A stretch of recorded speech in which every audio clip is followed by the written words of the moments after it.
Anyways, no, so we had this guy come over to our house. He was just a buddy of Bill's, and he was an alcoholic. He just, just was older, 30-some-year-old man. He come over to my house looking for Bill, and he played Dragon Ball Z with me, and I would whoop his ass all the time.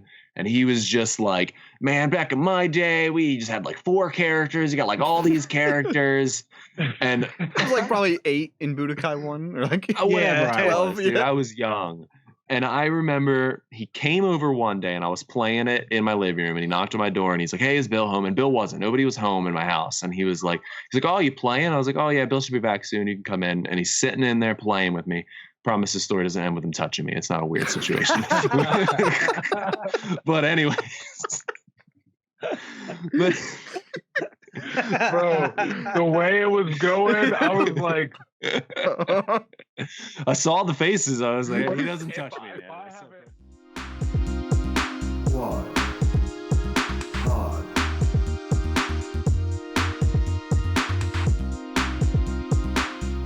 Welcome back, everyone, to episode 32 of Squad Pod.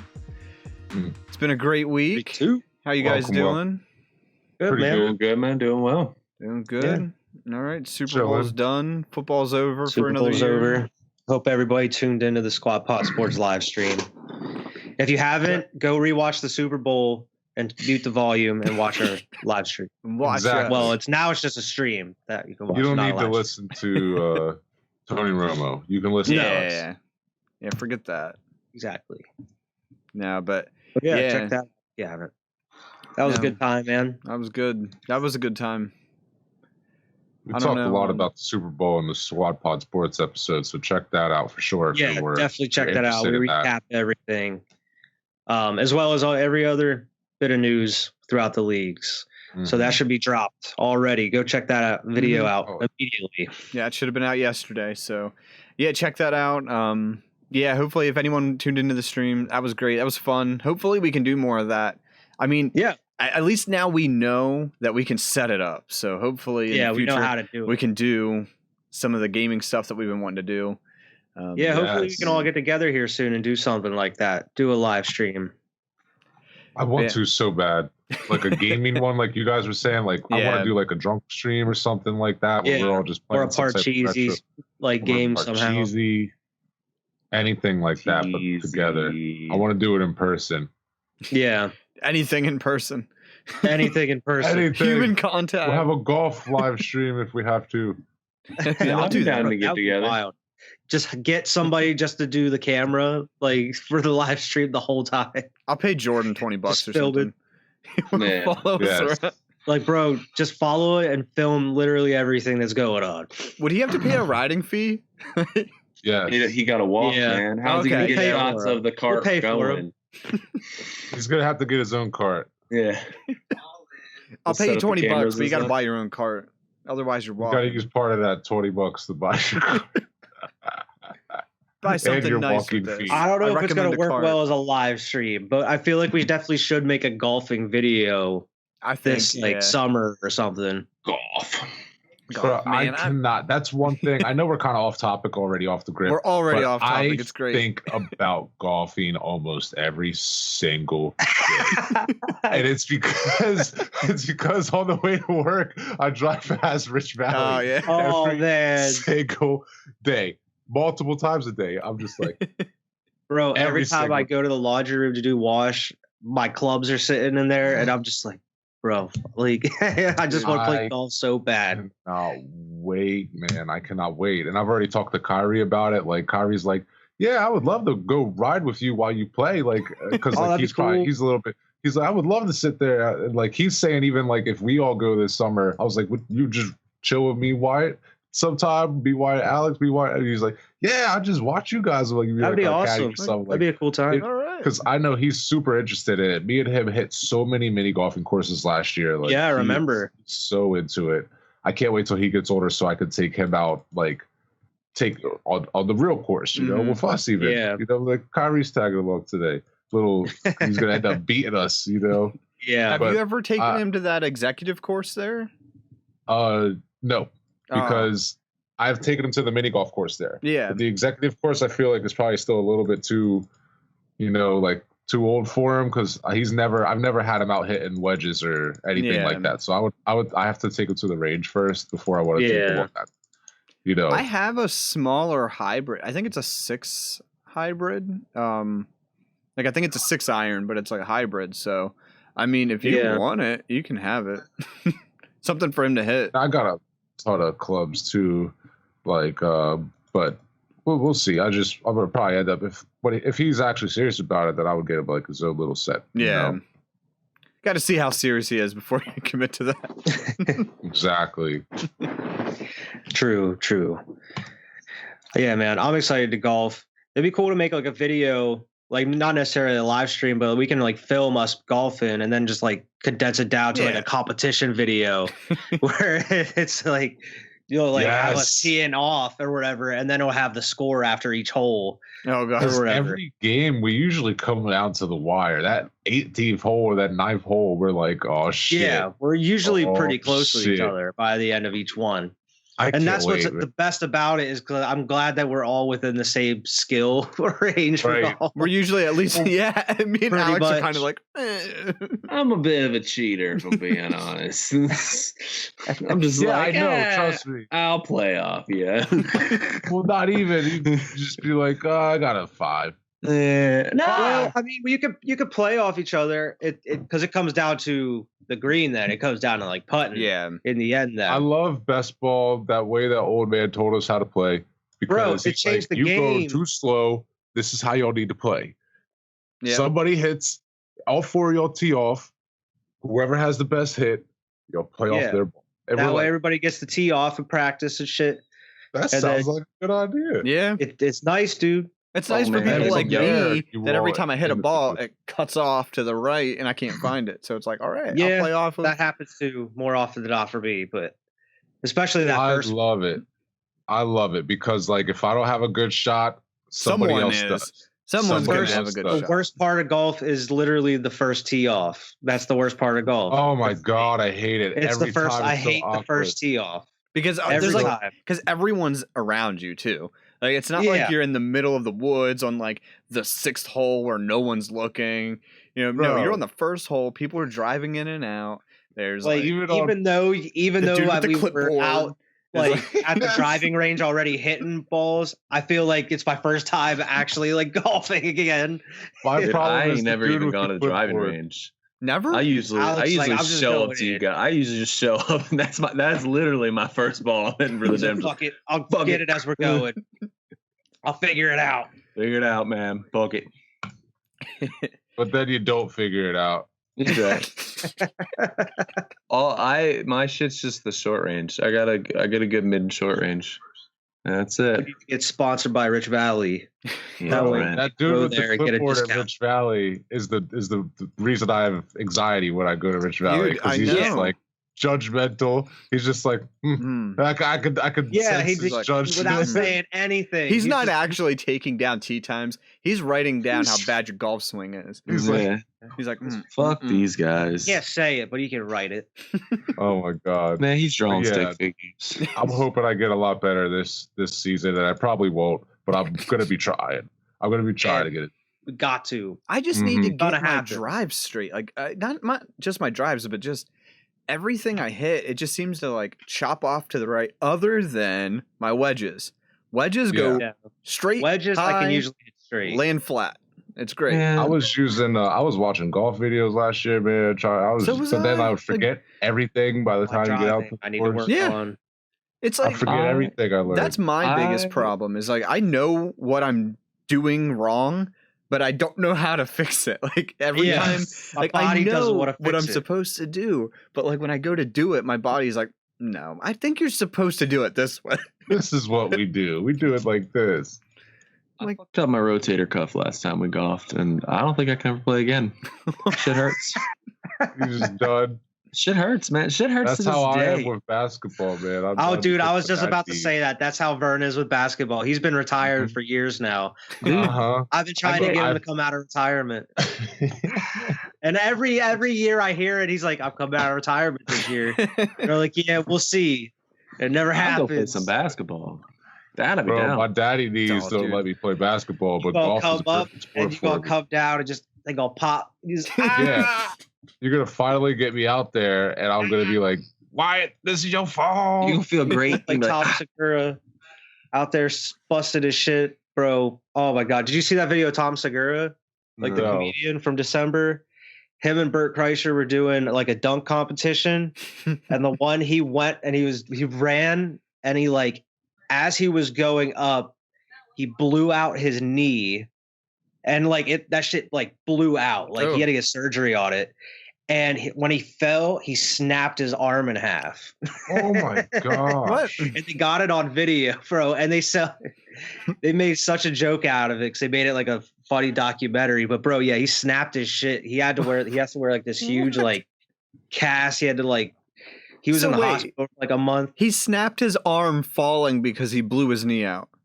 Yeah, like they were dunking for a minute. I mean, this dude's like an like overweight, like 45-year-old comedian. He has no business playing basketball, do a dunk contest. But they were already dunking. He was running, and he just like as he was driving, his like I don't know if it was the way he like planted his foot, but his like knee blew out. I forget what it was, like the patella, some muscle there blew out. And as he was falling, his arm fell behind him, and he landed on it, and it like snapped his arm, and it was like back. Man, that's making me cringe just thinking about it. Like I'm actually squirming in my seat. But bro, they've been like putting crazy like memes about it on their page. They made T-shirts with like the Jordan logo is the logo of him like laying there with his arm snapped, and it's like Air Tom or Air Segura.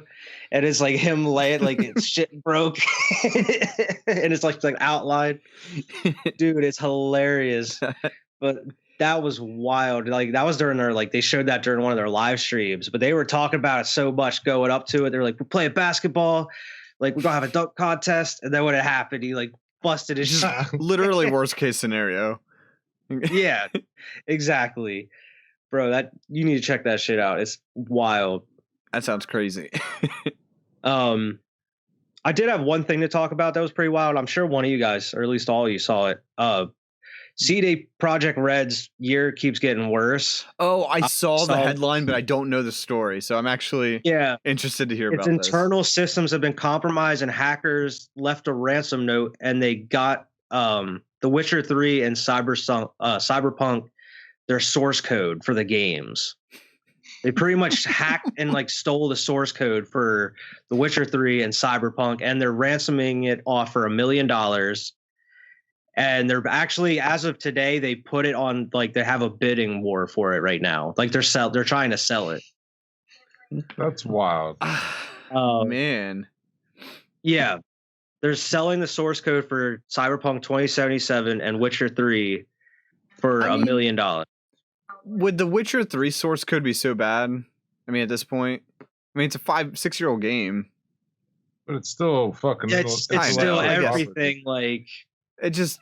I mean, that's not so. But like, Cyberpunk's a live game. They're working on the multiplayer. That. I mean, oh, that sucks.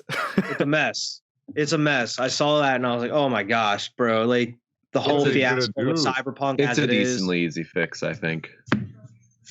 Yeah, I think all they do is they change the source code that source code wouldn't get any more updates. Like you can play the base game like that, as broken as it is, and that's it. Like they don't have to give any more updates. I don't think it's the point of them playing. They're like trying to sell it off because then it's like all their information and how they designed it and everything, you know?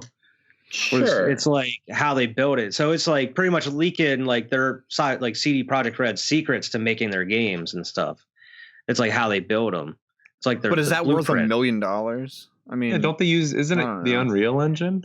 I mean, it's Unreal. But I'm saying like they have their own systems and shit for like how the game is, like their inventory or like how it does certain things. I don't know, man. I think it's because it's crazy. I mean, it sucks for them. It's crazy.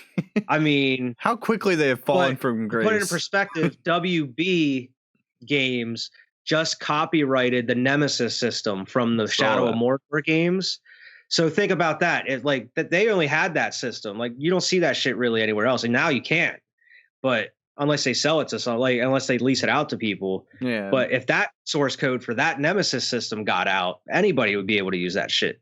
The same thing with like Cyberpunk, because they have it copyrighted. You can't just use like you can use it in an indie copyrighted. game. Yeah. I'm saying before it was copyrighted. What, like if that source code got leaked out, they could try to sell that shit so any game could just, we got it now. We could just put it in our game without even figuring it out ourselves. But like that's the thing with Cyberpunk and like Witcher 3, like people can just go in, if they sell it, and steal their whole systems and like implement it in their games or whatever. Yeah, I think I don't know. I think the repercussions wouldn't be so blatant, you know, like it wouldn't be like someone's going to make like a Witcher 3 knockoff because it'd be obvious then. Yeah. And then CD Projekt Red could send them, it's what's the DCM, the takedown notice. They would be able to use it to make whatever they're making. But you know, the little nuances might be worth it. You know, like the little, you know, the things that they can't make it so blatant that people, you know, that's why it might be worth it for people to steal that source code because. Yeah.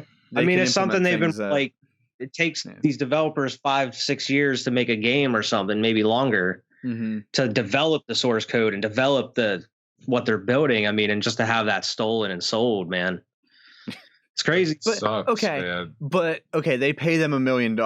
Then what? You know, they have a copy. They're not gonna like. I mean, I don't know. At this I was point, just looking at it like that. It's pretty wild. Like that sucks. Yeah.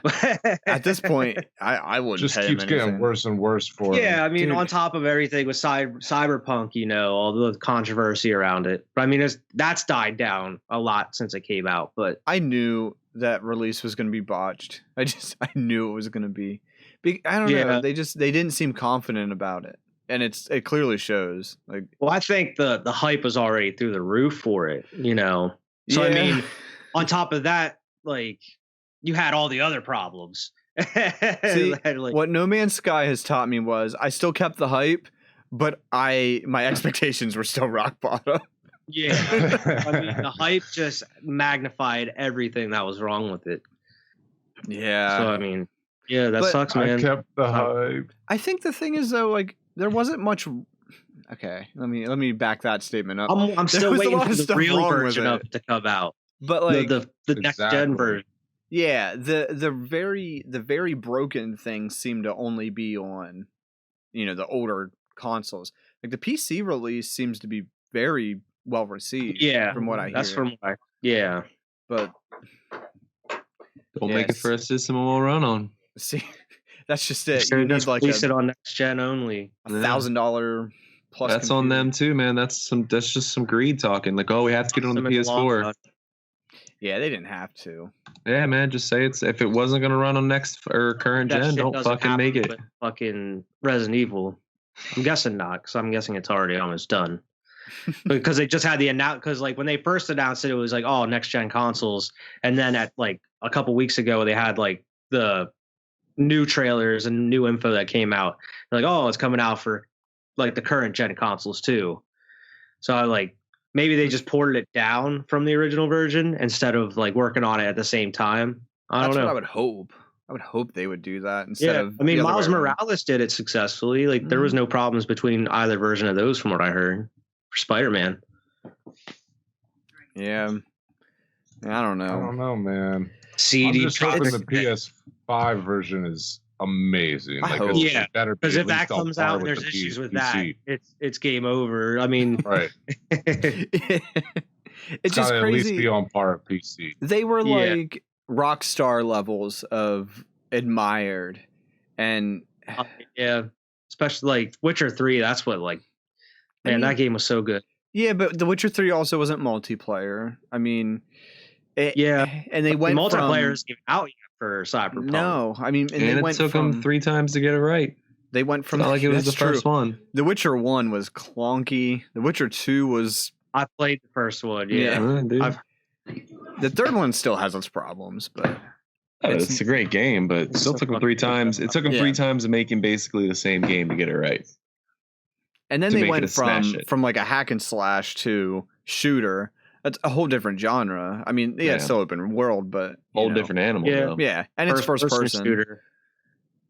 I feel like a game like that would be better third person. Like, don't you create your character? I would like to see it. You know, you would think. Look at him in the mirror. Well, I'm just kidding. I have no idea. It's new gen, like it's 2021. We can look our characters in the mirror now. That's how you look at them. It's just kind of funny. Like GTA Doom could do had that on the fucking Sega. Or not Doom, Duke Nukem. Duke Nukem. It's just crazy. Like GTA had first person, and it was like a big deal. And then Cyberpunk's only first person. I'm like, well, I'd like third person. Well, I'd like third. What about the third person patch? You can't make anybody happy. There's still people bitching about Resident Evil going to first person. Oh yeah. Like, bro, it was for the better. Yeah. You still got the third person for the remake. So what are you mad about? I mean, it was either continue down the path it was going or get this first person, which is what new horror is. It's this first person perspective. Well, yeah, but I mean, they still remade the second one and the third one in third person. Like, so that kind of makes up for it. I like both of them. Like, hey man, I ain't complaining. I'm happy with either. I think if Resident Evil fits, you could do anything with it, man. I can't play either, so they succeeded. Third person. I feel like you should definitely be able to play the third one. I mean, like the remakes, because they're third person. No. They're not that scary. No. The first person one, yeah, that like 7, like, yeah, I can understand. But I'm gonna waste money on it, and then I'll just let you borrow them. All right, I can do that because I'm saying I'm gonna waste money on it, and then I'm not gonna play it.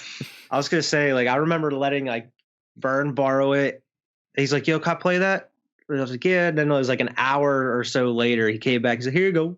And I'm like, "You done already?" He's like, "Yeah, I'm good." Dude, I played it. You let me borrow the 7th one, and I played it. You gave it back like a week later or something. Oh, like, I didn't even try. I played it one day, man. I got to the first little house that you get to with like dirty kitchen, and I never made it past that, dude. I was like, "No, I'm good. Like, I ain't going any further. I'm good." Something ran past the door or something. I was like, "Man, I ain't going in there. Like, I know they're gonna jump out. I don't want to go."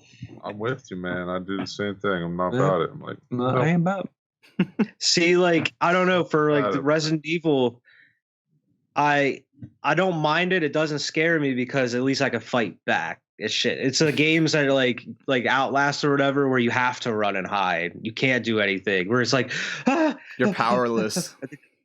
Then you're hired. You're like, oh shit, where are they at?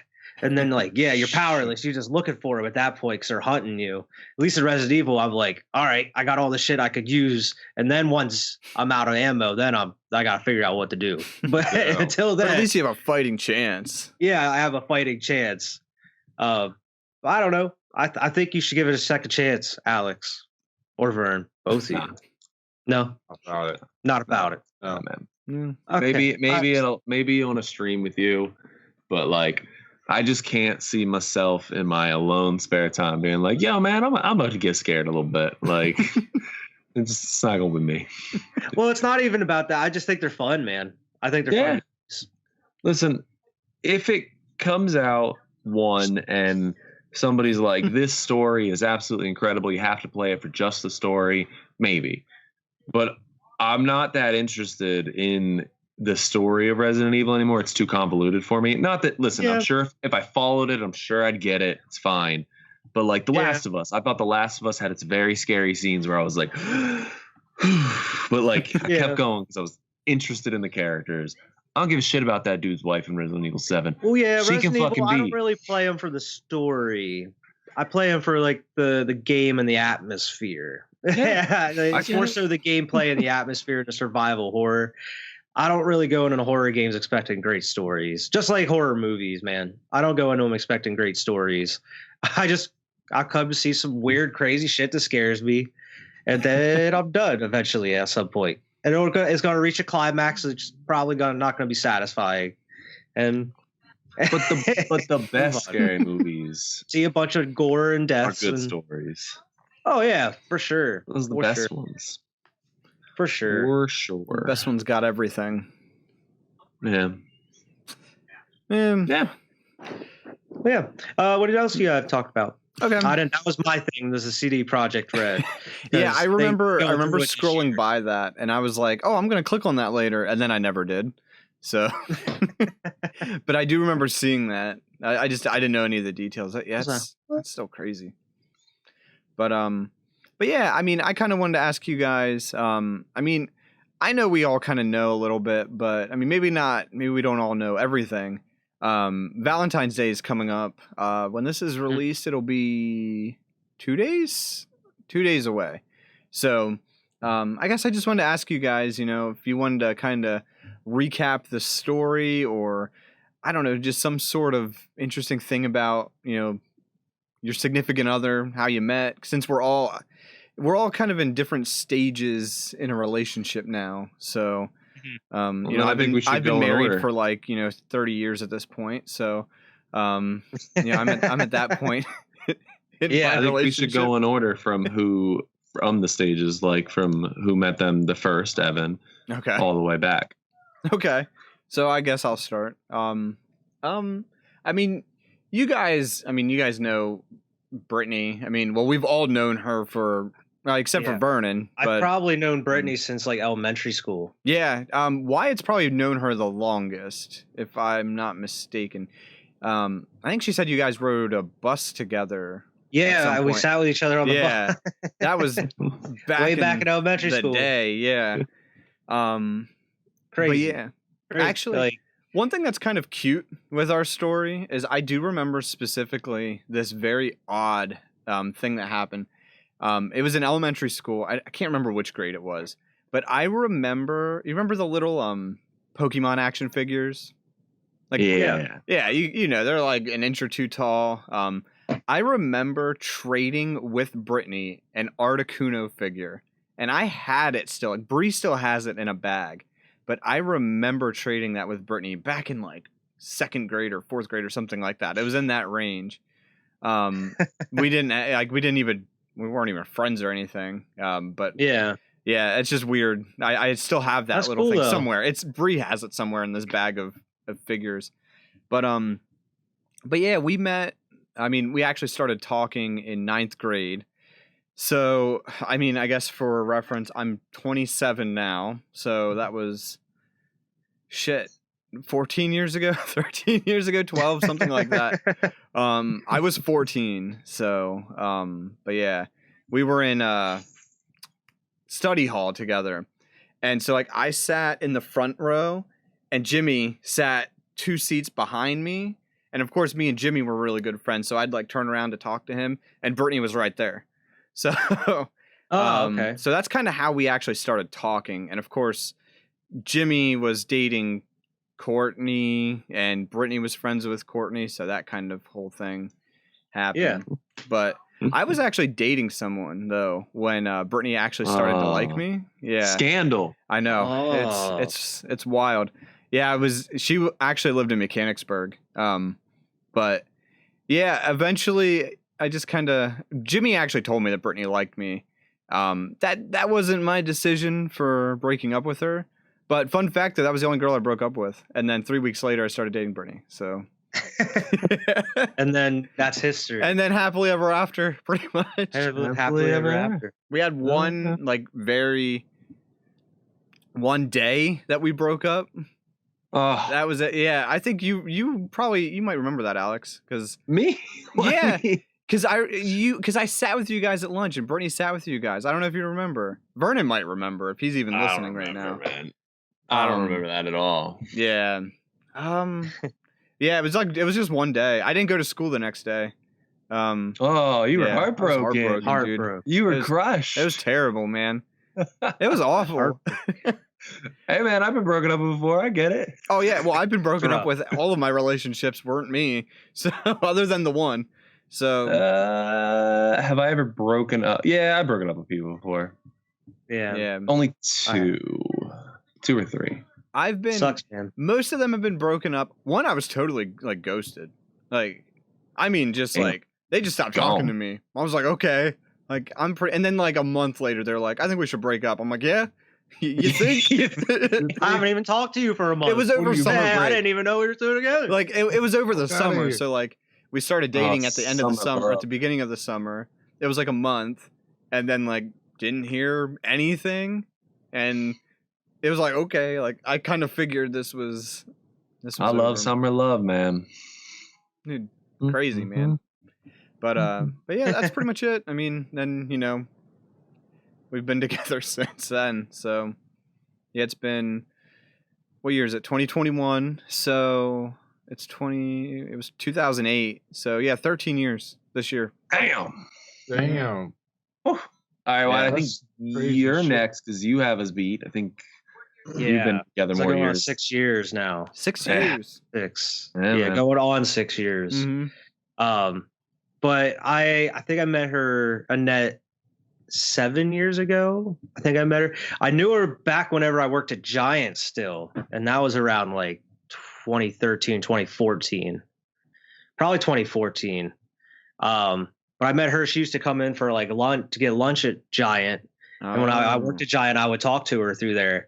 And then it's just kind of like we just started talking, you know, and then we started hanging out and it just kind of went from there. But I mean, then it just grew, you know. I mean, it's not really like that exciting of a story. Is like we just like happened to meet each other. I mean, it helped because her friend Jackie went to school with us as well. So I knew her. That was kind of like my end. Your segue. Like, oh, I know your friend. Did she work at Giant with you? No. Or was she just like a customer? No. Yeah, she would just come in for lunch whenever she was off from her work, you know. I just scooped up the customers. Yeah, just hitting on customers. I did. Oh, look at that pretty girl eating lunch. How you doing? You want some extra cheese? I did. What's your number? What's your name, guy boyfriend?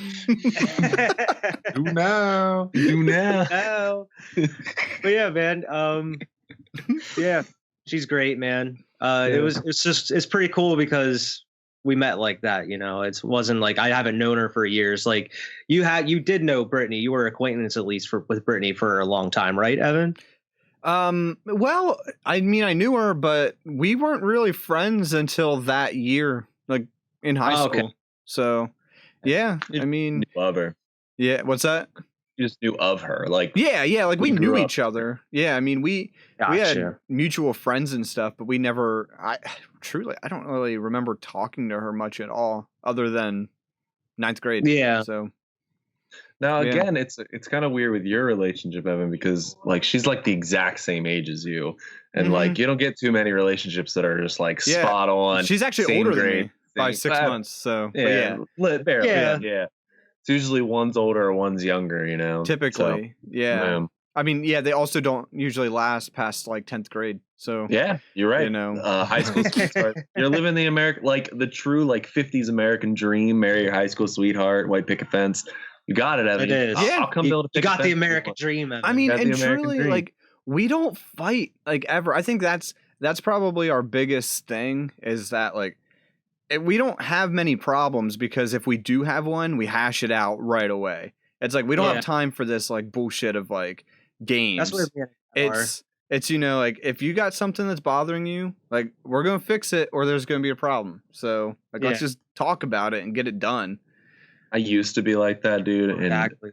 I love Marissa to death, but man, we just like we go in shutdown mode. Like when we be mad at each other, we won't talk to each other for like it'll be like leaving the toilet seat up and we won't talk to each other for days. We're just like, no. And we're just so stubborn, both of us. We're just like, fuck it, I ain't talking to you. And like it's not even that we're mad at each other. At that point, it's just who's gonna break first. It's awful. It's a terrible, terrible, terrible thing. I hate it. But I like it's a hard habit to break. We'll you know, like if something's bothering us, like we're not gonna be right away be like, all right. Like I'm upset. Get the notebook. We need to fix it. Get the stick. No, yeah, you gotta like chill for a minute. Like you let it like run its course, and then like it comes a time. I know exactly how it is. Where you know, you see like one of us is like sitting on the couch. Like we gotta figure this out. Eye contact, and it's like, all right, what's wrong? We're like nothing, and then it's like, what's wrong? It's like, okay, fine. That's usually the silent period. Though. Yeah. The silent period is usually like you don't want to be talking to each other mad because you're just gonna say shit you don't need. Like you just both mad as shit. Unfortunately, me and Marissa hold on anger a little longer than most people. So, like, we need a couple days to get away if we're mad. I will say there's probably one thing that probably irritates Brittany more than anything, and it's that I don't hold on to anything. Like, if something irritates me, it's out of my head in like a half hour. Like she does something that irritates me. I forget about it because it's not that big. It's probably not that big of a deal, you know. But like with her, she's like a normal person where like, you know, it irritates her and it's like, all right, what the hell's wrong with you? And I'm like, well, I don't know. Like, I miss the hamper. Sorry. Some things you can't help, man. Some things are who you are as a human. Yeah, but I mean, it helps me because I mean, I don't hold on to grudges that. I mean, it's just not worth my brain power. Yeah, it's not worth stressing over. But yeah, but I know that irritates her because yeah, no. I don't stay mad that long. Yeah, I usually try to be the same way, man. Me. I'm sure I could make a few guesses of what Marissa hates about me the most, but I know what Brittany hates about me the most. I've got a few things that, you know. Mine is, and now I think she takes it to an extreme sometimes. Of course. What she hates me. I mean, of course. She takes it to the extreme sometimes, but like, let's hear it. And you guys know this, like, when we're in an argument, even a simple argument, my tactic is to twist the words as much as I can to get the way I want it to be, you know. And I have the arguments with you guys too. I know I do it. Mind games. Like I know I do it. Like, psychology. I know Everybody playing checkers. Alex playing chess. Alex is training us to be good lawyers because we've been going up against this motherfucker for years. Yeah, the whole time. But like Alex, you're arguing for a minute, and then Alex gets you to a point where you're like. You're agreeing with him. You know what? I'm done. You're like, you know what? Fuck you. I don't want to agree with you. Yeah, reach that point where you're just like, fuck you. But she and I do it to her. I know I do, but she like mega twisted. She'll be like, I hate that color shirt. I'm like, oh, I like this color. Why are you playing mind games with me? You're just twisting everything. I'm like, damn. Like, all right, chill. But like, I know I do it, especially when I'm drinking. Like. When I'm drinking, I definitely do it. I get like preachy and shit, like sitting up on my soapbox, like, hear you. Yeah. Gas prices too high. But how we met, so we are going on 4 years. We just hit our 3 years we technically met in October, but our anniversary is in February, but we technically met in October. So we're going in our 4 years. She actually, and I don't think she was hitting on me or anything. She Snapchatted me or something. It was back when we were doing like music, or at least we're coming out of it. And she was like, hey, do you have any like good music recommendations? I'm looking for good music. And it was weird because I didn't like know her. Like we just kind of followed each other from knowing of each other in high school, you know. Like I never met her in high school. I didn't know who she was really. Like I knew of her but not who she was. But anyways, she asked me, you know, for music recommendation. I gave it to her. We didn't really talk, and I thought it was weird. I was like, was she hitting on me? Is she not hitting on me? And I stalked her, and I was like, she got a boyfriend. Like, all right, she's not hitting on me. So we didn't talk for months after that. You know, like nothing else. You know, once in a while she'd ask me for music suggestions and I'd give them to her, and I was like, all right, and this is what she's interested in. She wants to talk about music. She talk about music. So one time she texted me about music and I told her, and I feel like she just told me she was sad because she was going through a breakup because she was looking for sad music. And I was just like, hey man, you ever need somebody to talk to? I'm here, you know, and here's some sad music. And then I think maybe 2 weeks later, she texted me and we were kind of talking about it. And I was like, you want to get your mind off? I'm going out to a party later. I was going to like Pandy for like a Halloween party or something. Mm-hmm. And I was like, fully expecting her not to go. I was like, you're welcome to come if you just want to get your mind off, you know, like you can come to this party with me. And she said no at first. She was like, nah, I can't go. You know, I got my kids and stuff. And I was like, okay. Texted back like 2 hours later and was like, hey, is that offer still stand? And I was like, yeah, absolutely. So she went to a Halloween party with me. And pretty much ever since we've been seeing each other every day, you know? Like, wow. Yeah, I mean, we went. What's up, man? And we went. Our second date was I took her to like. It was funny. She felt so embarrassed. You know, like as like a new guy who's interested, like you don't care what they ask you to do. And she's like, I'm so embarrassed. She's like, I got to take my car to the garage. Can you just pick me up and drive me home? And I was like, yeah, whatever. I don't care. And like, it's fine. So Like, well, I'm gonna hang out with you. I'll go see you. So took her to a garage. We picked her up, took her home. She's like, you want to go out to Denny's? And I was like, sure. And we went up to Denny's, and then I started staying her night at her house every night. That escalated it was quick. Weird though. Well, I mean, went from Denny's to just staying at her house every night.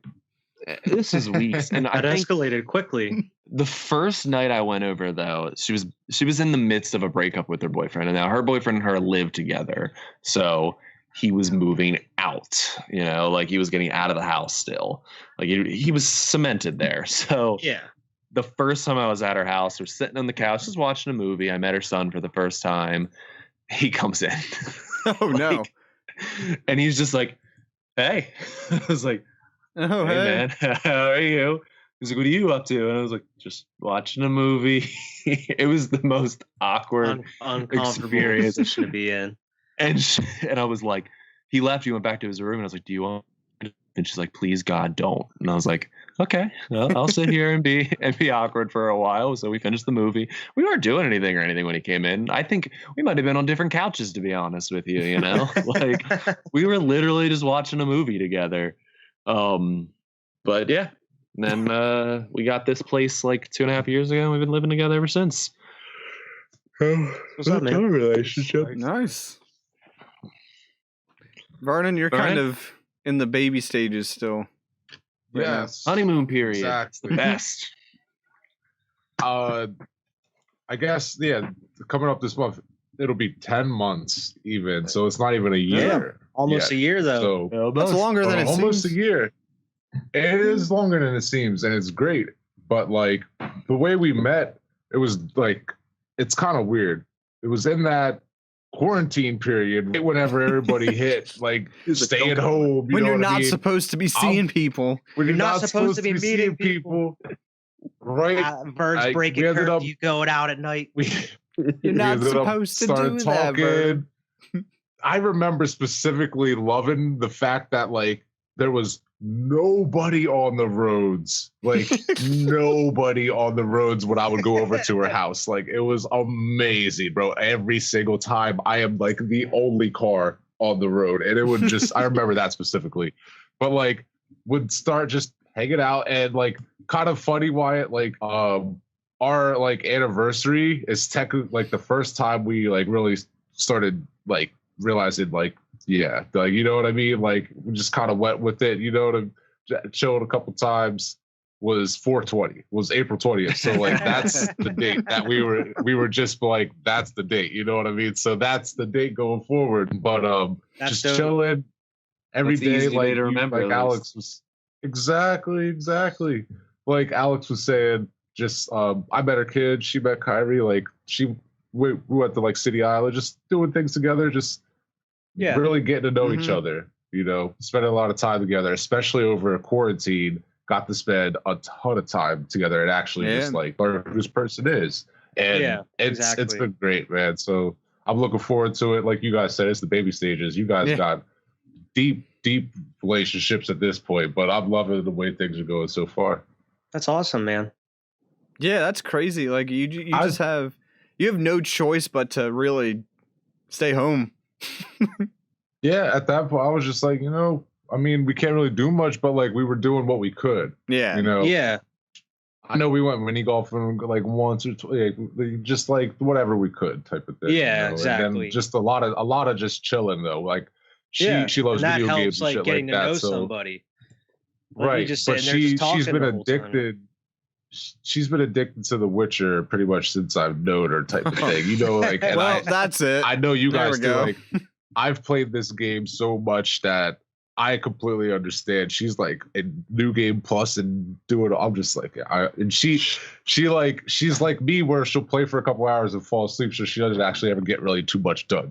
You know what I mean? So like, she's playing this all the time, just like how I was, and I love it. Like, but during quarantine, we're nerdy and shit. We would put up 2 TVs. So like she's got her Xbox, she's playing that. I'm playing whatever I was playing on PS4. We're just like chilling. You know what I mean? That's just awesome.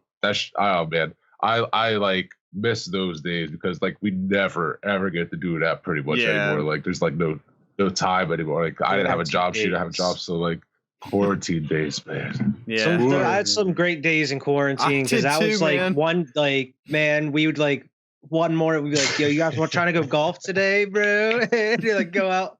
Sure. Just fucking go out and just fucking play golf like whatever day. I miss you just do whatever the hell you want. Spending so much time with Kai. Right. Just do whatever. But just do whatever. That was need to get back to normal. They were good times, man. I'm excited for that too. I am excited for it to get back to normal. Normalcy in life. Good.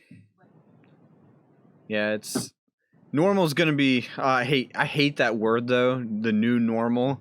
Like if you new normal heard about that, it's like when people say that. Say every year is like that's. Yeah, there's always something new.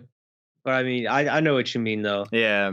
I feel like there's going to be people that like. I feel like we're going to be seeing masks for the long haul, though. Yeah, that's a staple. But see, I feel like that's just going to be a part of everything. Honestly, other countries have been doing that for years. Yeah, you know? Someone's got the flu, you just wear a mask, so you're not coughing all your flu germs. My introverted ass is just like, yeah, I don't mind the masks. I will say, nice in the winter because it's like you don't have that cold like hit your face, bro. When I'm walking to my car, that shit helps me out so much. And I ain't gonna lie, man. Sometimes I'll be walking with my hood up, and I'm like, man, I look like Sub-Zero. I still find myself cool, bro. I'm like, I'm a fucking ninja. Like, I feel so weird going into like certain places, like especially now during the winter, because I have a beanie on and I have my black mask. So like all you see is my eyes, and I'm like, I feel like somebody's gonna think I'm gonna come in here and rob this bitch just because like I look like rob this place. Exactly. I'm just like, oh man. I couldn't tell you how many times I heard people say it's so weird wearing a mask inside the bank. They used to tell me no. That became the new like it all spends the same. Like that became the new working hard or hardly working. Yeah, really. Like that's what people would say that so many times. We had a conversation like many podcasts ago about stupid things people say that you hate. I'll be honest, man. I love that shit. I love all those stupid ass sayings. I'm that dude. I'm that guy who's just like, "How you doing? Living the dream. Living the dream." That's fucking me, man. I'm living the dream equals I'm dead inside. I'm dead inside. I hate this place. Living the dream. That's me, man. I'm that guy. I worked at Ray Hall. That was literally everybody. That said that shit, dude. Living the dream. You ask anybody, like, "Hey, how you doing? Living the dream." The dream.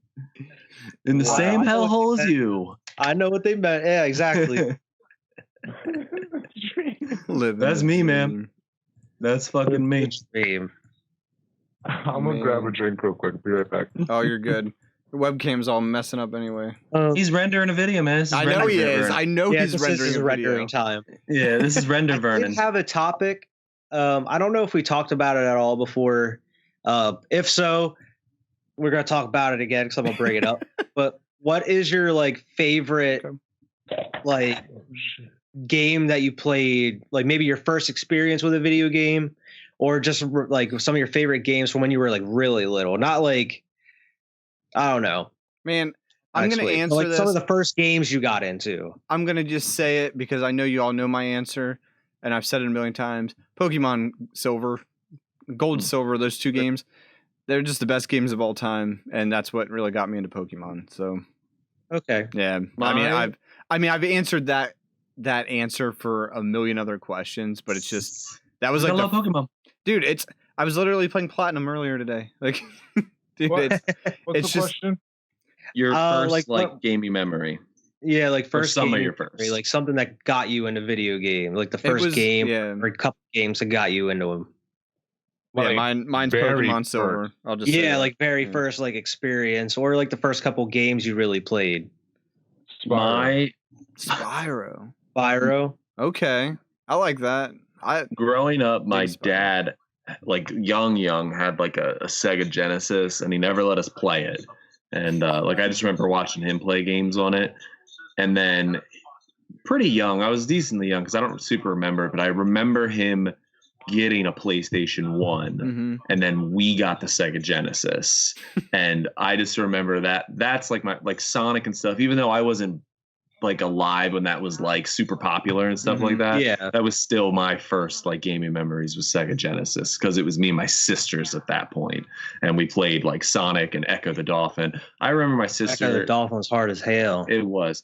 My sister, and I think there's a girl like this in every family, was the girl that had like the dolphin figures and like like there's always a girl like that somewhere, you know, but she had and we would play Echo the Dolphin. And probably just that first level, because it was hard as hell, dude. So like super hard. I just remember going up with Echo and playing Sonic. I remember doing the same thing as a kid because we had a Sega too, and yeah, dude. Echo Dolphin. I remember that game was so hard. I would play it for like 20 minutes.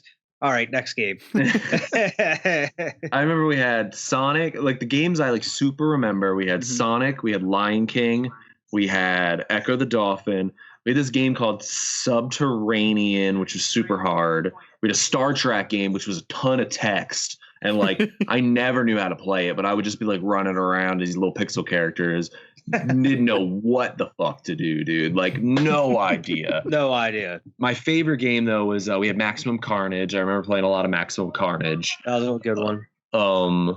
We had another game. It was called like Viewpoint or Eye Point or something like that. It was a shooter. But that's my first gaming memory. But one of my fondest gaming memories is it's much later. I had a PS1 still, and my stepdad actually lived with us at that point, and me and my sister stayed up till probably 5, 6 in the morning playing this game called Pandemonium. It's like this real obscure, off the wall game nobody's ever heard of, but it was super fun, and we were just up all night. And I remember my stepdad getting up and being like, "Tony, these kids are still playing this game." Just like mad as hell that he had to go to work and we're still up sitting playing this game. And she was just like, "It's summer. Like, who cares? Why are you waking me up?" But he was so mad. I remember him putting his boots on, and he's like a roofer. Like he had like a hard job, just grumbling, just fucking kids. Playing PlayStation. Playing PlayStation. No, he actually didn't play video games. By the time Bill got there, my stepdad, he rarely played video games. He would play. He was just back you were up playing video games, because you guys weren't up roofing with him. Exactly. He had to go to he was probably hungover. He had to go to work. He was pissed off. It's having a good time. It's having a good time. No, he didn't. The only thing he would play, Cabela's Hunting every now and then like card games every now and then, like on the PlayStation. And then one more memory, and I swear I'll let somebody else go. This is one of my favorite memories. It has Dragon Ball Z in it too. So now I'm a little older now. Maybe 11, 12 years old. It's when Budokai 1 is popular. Yeah, Budokai 1. Fuck you. No, it's not that one. I promise. It's not me whooping your guys' ass, Vegeta. I promise. No, Okay. Because I still have nightmares about Final Flash. Final Flash. Vegeta or Alex would always pick Super Vegeta. Square, square, triangle, triangle, circle. I still remember the combo to this day. Anyways, no, so we had this guy come over to our house. He was just a buddy of Bill's, and he was an alcoholic. He just was older, 30-some-year-old man. He come over to my house looking for Bill, and he played Dragon Ball Z with me, and I would whoop his ass all the time. And he was just like, "Man, back in my day, we just had like 4 characters. You got like all these characters." And it was like probably 8 in Budokai 1 or like whatever. 12, dude, I was young. And I remember he came over one day and I was playing it in my living room, and he knocked on my door and he's like, "Hey, is Bill home?" And Bill wasn't. Nobody was home in my house. And he's like, "Oh, you playing?" I was like, "Oh yeah, Bill should be back soon. You can come in." And he's sitting in there playing with me. Promise the story doesn't end with him touching me. It's not a weird situation. But anyways. Bro, the way it was going, I was like, I saw the faces. I was like, he doesn't touch me. I was like, listen, I was so into your story, dude. So anyways, this like 38-year-old man comes in. He's waiting for Bill and playing Budokai. He's like, "Can I play?" And I was like, "Oh yeah, come on." I remember specifically I was Deborah, that big fat pink guy. Yeah. And he was Gohan. He was teenage Gohan. And he beat me. Fat. Yeah, Deborah, the big pink. Who's the pink one? Deborah's the devil dude. No. Who's the pink one on Frieza Force? Dodoria.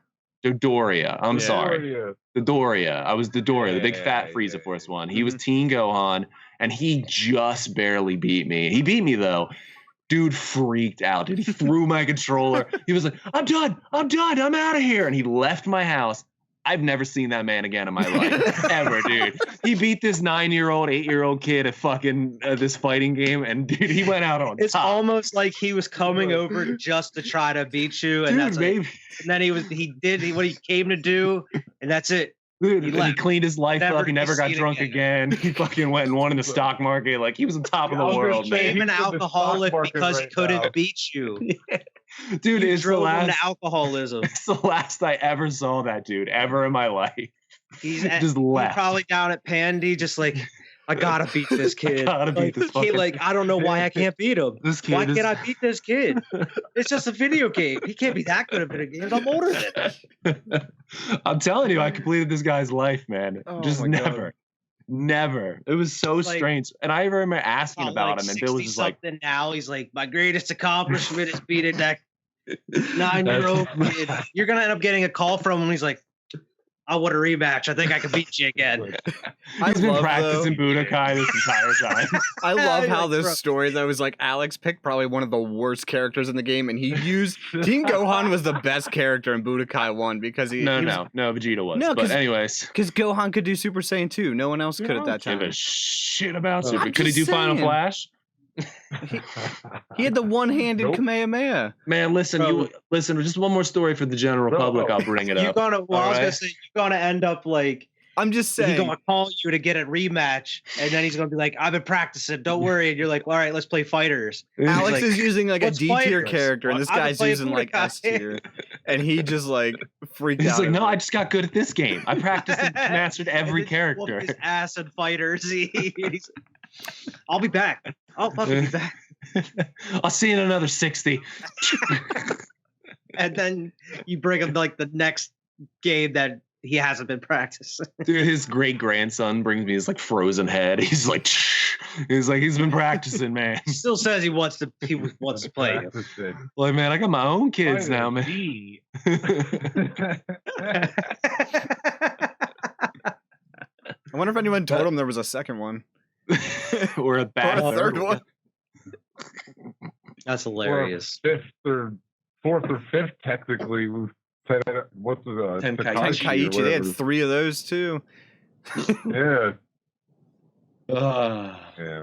No, those are some of my favorite gaming memories. I mean, I have a ton, but those are those are good ones. That was a good one. I'm very glad you interjected in the middle of that one though, Alex, because we were like, he's like, you're alone, you're a child with this he's man, an alcoholic. But dad's not home. Yeah, my dad's not home. Come on in.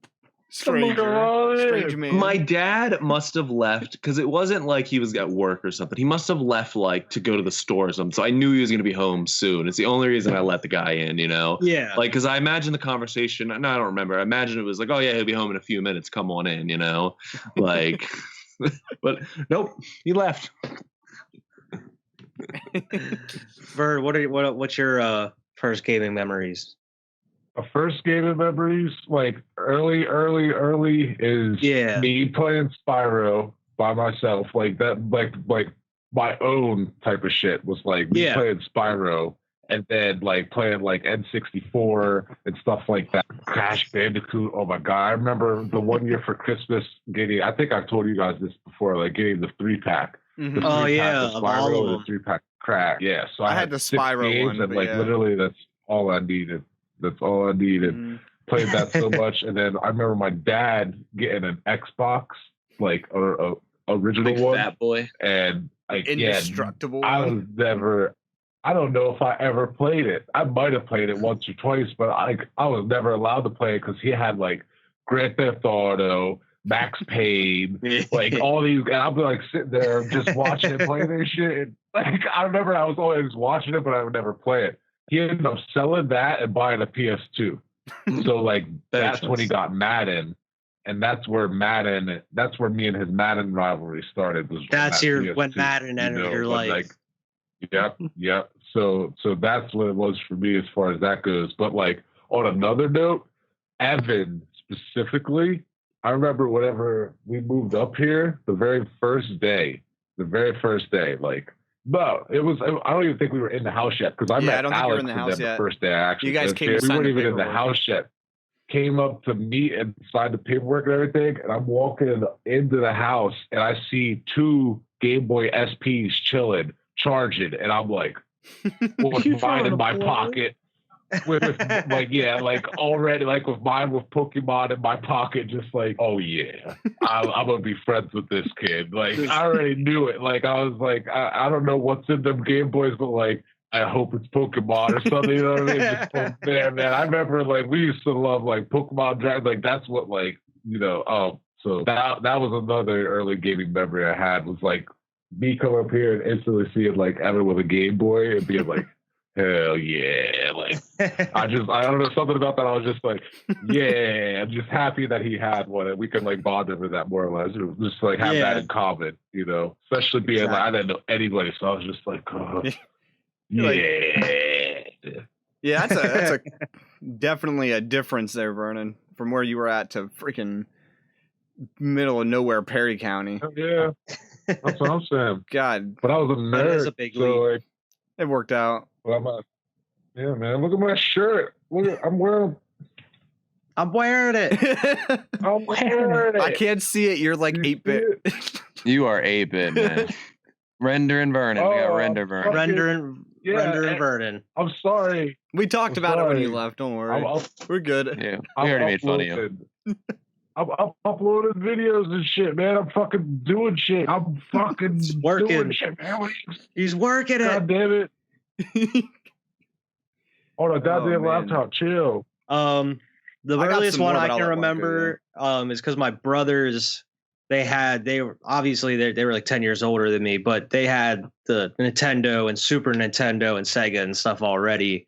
So as I was growing up, I got to play like Super Mario World and the original Marios and Donkey Kong Country 2. That was my favorite.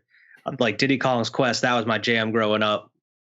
But I remember like most fondly, like my brother, like what Vern was saying, I remember my brother getting the big honking Xbox when it came out, the original Xbox with like the big Duke controller. That was huge. That thing was huge. It came with Jet Set Radio, which I don't know if any of you ever played that game. It was pretty cool. And of course, Halo Combat Evolved at the time. And I just remember like watching my brother play that shit. And it was just so cool seeing Halo because that was like the first game I saw like around that time, like that, Mm-hmm. But I remember just like, especially with the Xbox, because that was so cool at the time. So my brother would usually work after school. So whenever I would get off school, he was never home. So I would go into his room and I would just play Xbox every day. Like when I got home, that was like the first thing I would do is like try to play through Halo or try to play something else that he had. And I remember him having like NBA Live. I forget whatever it was. And it had Paul Pierce on the cover playing for like the Celtics. And then he had like, I forget what it was called. It was like NFL. I forget what the actual name was. I think it was like, I don't think it was NFL Blitz at the time, but it had Peyton Manning on the cover. But like that, I played that more than anything. Cause like for some reason that 2K, the NBA game was hard as shit on Xbox. I could not get it down. But Madden was my jam. Not Madden, but that NFL game was cool at the time. But I just remember him getting that Xbox and it had like Halo and all these other games. It was awesome, dude. And of course I was playing like Crash and Spyro at the time. Cause like I was playing PS1 at the time that like he got that original Xbox. Yeah. But yeah. I love those old games, man. Xbox. I had one, but I don't remember how I got it. I don't remember having one, but I know my mom has one now, and I don't know how that happened. So I don't know. I don't remember ever having an Xbox, but she has one. I still have my original Xbox, the big one. Yeah. But like I remember me and Vern went to play something on it, and like I guess the video card in it is fucked or something. Like it loads. Evan smashed one. Yeah. Me, you, and Evan. We man. did. We with a metal Smashed baseball bat, and it did not break. And that shit is like solid metal brick underneath that plastic. It was so hard to break. Yeah, dude, Xbox. We tied it with. It might have been mine. Didn't we tie it up to my like rope swing? Yeah. Oh my gosh, dude, we had rocks and bats. Yeah, it did not break. I think it was like like I the think start Daniel of was there quarantine. too. I pulled out the original Xbox and me and Vern went to try to play it. It said something about like the DVD drive in it was fucked or something because like it loaded up like the main menu, but we couldn't play anything. Every time you put something in it, it would just like give you an error that like the DVD reader or something was messed up. So like I don't know if it's even fixable. But I kept it because I didn't want to just throw it away. I have all the games and shit for it still. Don't you have a Wii? I don't. I think he does. Annette does too. I don't.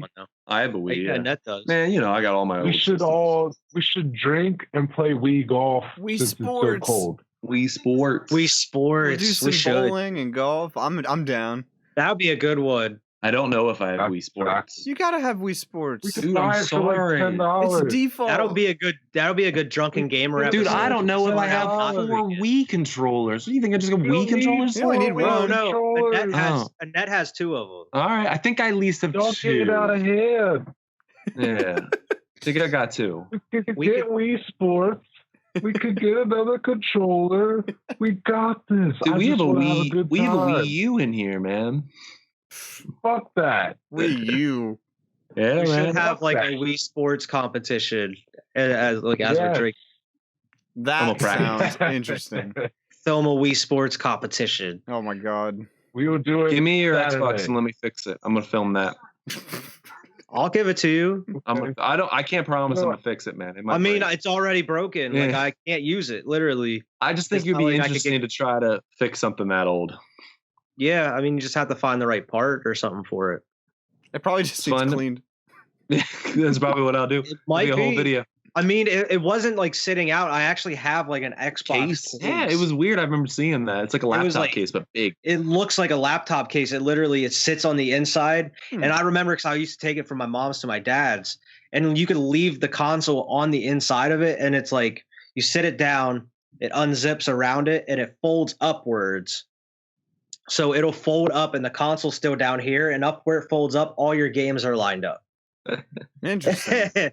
Yeah, and like inside of the top base, you could put your controllers. Wow, like whenever you fold it down, bro. It was so cool, and you could leave it in there. Even had vents on the side of the case, like on the sides, so, like it would be. Let's go, bro. Yeah, and it has a strap to like strap it in on the inside. Why don't they make shit like that now? Oh, they do. I'm sure of it. I had a case for my 360 at the time, but all it was like a fucking computer satchel, like you would get for like, throw it in here.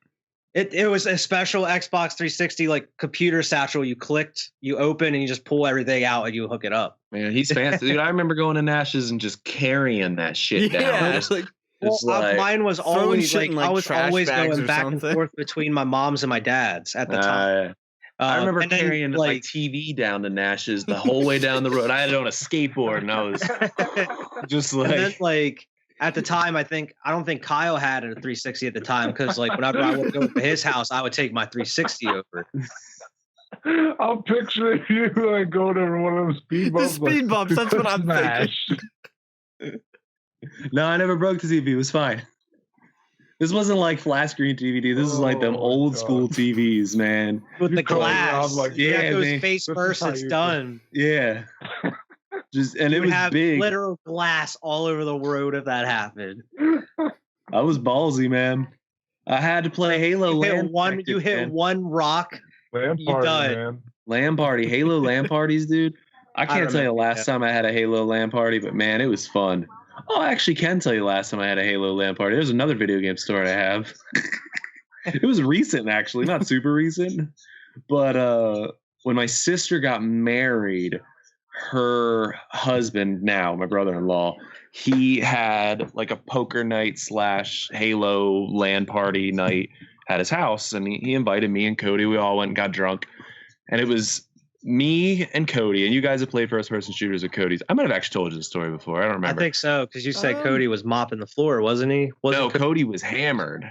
Oh, yeah, you were carrying the team. You were, and I was, and there was this guy, and he was like, he was just like, man, I'm a pro at this. I'm sorry if I whoop your ass. And I was just like, remember, okay. And I was hammering this dude. I have told you this because I kept sending Cody out. Yeah. I just kept shooting him, and Cody completely was cool. He was just hammered. He was just like, Okay. And I was just play me in the right direction, Captain. I was just sniping the shit out of people. Just so that's the last time I Halo land.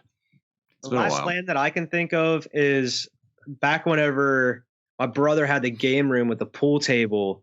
Whenever Dan was still living at the place, they had like 3 different computers set up in the corners of the room in the game room, and we would play like Half-Life Source LAN parties. And Half-Life Source was just a first-person death match with either you could use Half-Life characters, and there's modded in characters, so you could play as like Alien, Predator, Duke Nukem, and all these other. Dude, he was back on that PC gaming level way back then. Yeah, I'm actually. We probably go to a LAN party next month. We would play like Half-Life Source and Counter-Strike like LAN matches back then. Yeah, I mean, I was getting my ass kicked because I was so young at the time, though. Oh well. Man, you were playing as Alien. You were like, bro, it was so cool to play as like that's all. I was so they had like Spawn in there you can play as too. Dude, that's why I would love if we get into PC gaming just so we could start doing some modding community shit, man. I'm just saying. Yeah, that would be cool. I'm always up for something. Yeah. Dude. Yeah, I'm going next month to one, most likely.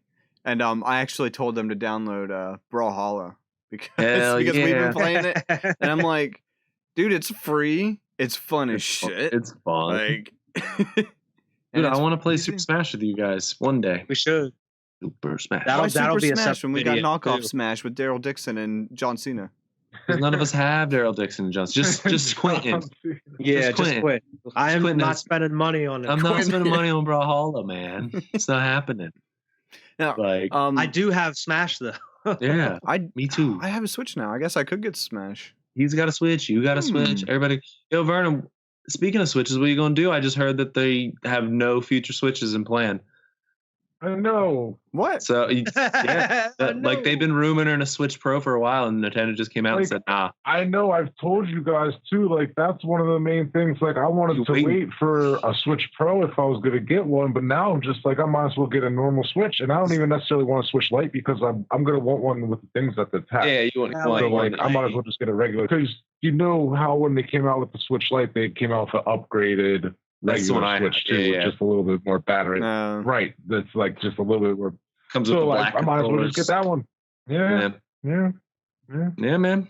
But I think before I get a Switch, I would want to get a PS5. Definitely. So like, I'm not gonna be get a PS5 with my stonk money. My stonks. Although, I mean, there's not really that many games. That's Alex's whole game plan. He's like, as soon as I get this money for the PS5, I'm out. As soon as I get the big score, he's already got it. Yeah, I got it, man. Yeah. Hey, listen, I sent you guys the message that I hit $1,000, and I was like, that was my goal. I was happy with it. Next day, I shot back down to 900 and some, and I was like, but I finished at 900 or finished at 1,000. 3 days in a row now, I finished at 1,000. Like, it's been wavy, but I've finished at 1,000 every day, at least 1,000. This is getting old, like old man talk here. But so I was looking into I was looking into like other places just to see, if there's something I could do to do like those OTC stocks without a fee. I was looking into Fidelity and how Wyatt said you said your IRA was there. Yeah, but, I have an IRA. I was like, I got my retirement from the bank and I just left. So I'm like, I can roll that into that. Right, you about to gamble your retirement? No, dude, I don't have anything in it. I had my. You about to gamble your retirement? I was like, dude, you about to put your retirement? I was gonna be living all right in retirement. I'm not gonna put that. But I can be living like a king in retirement if I do it right. I'm not gonna put my retirement into TSNP, Alex. You should though, my dude. That shit's gonna be like $3 here in the next 2 months. So get in. But yeah, I gotta roll that over. Why? I set that up. Why have our kids go to college when we could be rich? When we could. Retirement's depressing, man. I don't like it. Thinking about it is not the act of it, just my fund. I've worked at my job for like 5-6 years now, like a while. Mitch, I got my retirement plan. I've done it since day one. 36,000. That's it. I'm like, that's not even a year's salary. What the fuck am I gonna do with $36,000? That's still a decent bit. That's no, because it keeps accumulating. I'm ready to retire now. Do you have control over the the allocation? No, maybe I don't know. I don't have that much research. You should check that out because you can actually set it to be more aggressive. Usually, the default 401k print. Will they go into TSMP? You can. I mean, I can gamble with it. You can withdraw. So you can withdraw your 401k money as long as it goes into a traditional IRA. So, nah, I'm good. Whatever it's set up, it's fine. No, but I don't need it. You can set it up though more aggressive. Like it might be smart being so young. But you can, yeah. I'm just saying. Man, I'm making my millions off the stock market. Well, you could put that in the stock market. Listen, So now Alex and Evan are on the PS5 hunt. Mine's on hold until a stimmy check or a refund check. So my stock market mentor, okay, he started last May, has officially hit the $100,000 mark, and he started last May. Now, granted, he started with about $5,000. That's how much he put in originally. That's still, damn. But that's a lot of percent. $95,000 profit. So I'm following him. Like anything he tells me, he's like, do this. I'm like, okay, all right, whatever you want, man. Whatever you want, man. Man, he's made me 10 times my money. I only started with 100, and like I said, I'm sitting at about $1,000. So breaking news. This isn't stock related. Breaking news. As we saw earlier, The Last of Us casted Ellie as the chick that played Lyanna Mormont. Well, they casted Joel as of right now, and it's Pedro Pascal. Oh, plays Mandalorian, and he's just gonna get every dad role in the fucking world. Pedro Pascal is officially playing Joel in the Last of Us show for HBO. Somebody should make a YouTube video of Pedro Pascal as every famous dad character. Just deep fake his face on every famous dad character scene. Because I feel like that's all he's doing. Watch him in Game of Thrones. He's dope. Is he a dope dad? No, he's not a dope dad. He's actually a dude. He's actually a prince that is a crazy warrior, and he pretty much fucks everything that moves. All right. So you telling me he's not a dad, but he's got a lot. I mean, he is a dad, but he's not a dad-like character. Technically, he is a dad. But I thought of something when Wyatt brought up that question with your gaming memories. I was actually just telling Brittany the other day, and I don't know if we've talked. I think we're at this point. I don't know if we've talked about this or not. But I know, like, have we talked about this? But I feel like we haven't. So is there a gaming memory, specifically a song from a game that when you hear, you think of something specific? Like, so here's what I'm thinking. So, I was telling Brittany the other day, every time I hear the song Ring of Fire, I think of Barcelona because on Tony Hawk's Underground 2, that's the song that would play when you load into like the Barcelona map. I don't know if you guys remember that.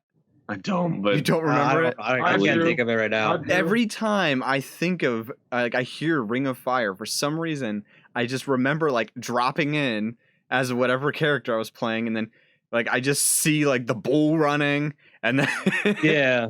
Like, I mean, that's how I feel about the song Superman. Like, because that was like got famous from Tony Hawk Pro Skater. That was the one that would play as soon as you load Tony Hawk Pro Skater songs that exactly I think of them specifically. I didn't have an answer to your question until you said your story, and I never owned the game, but I had the demo to like a snowmobile game. I don't know what it's called. Snowmobile game. And Dragula by Rob Zombie was the song that played every time you booted up this demo, and you went in Dragula by Rob Zombie, and it's how I know Dragula by Rob Zombie. That's like, I don't know if until I was much later in my life I ever listened to the song, and then one day I heard it and I was like, Dragula. Riders on the Storm with Snoop Dogg from like Need for Speed Underground 2 or whatever it was. I forget which Need for Speed it was.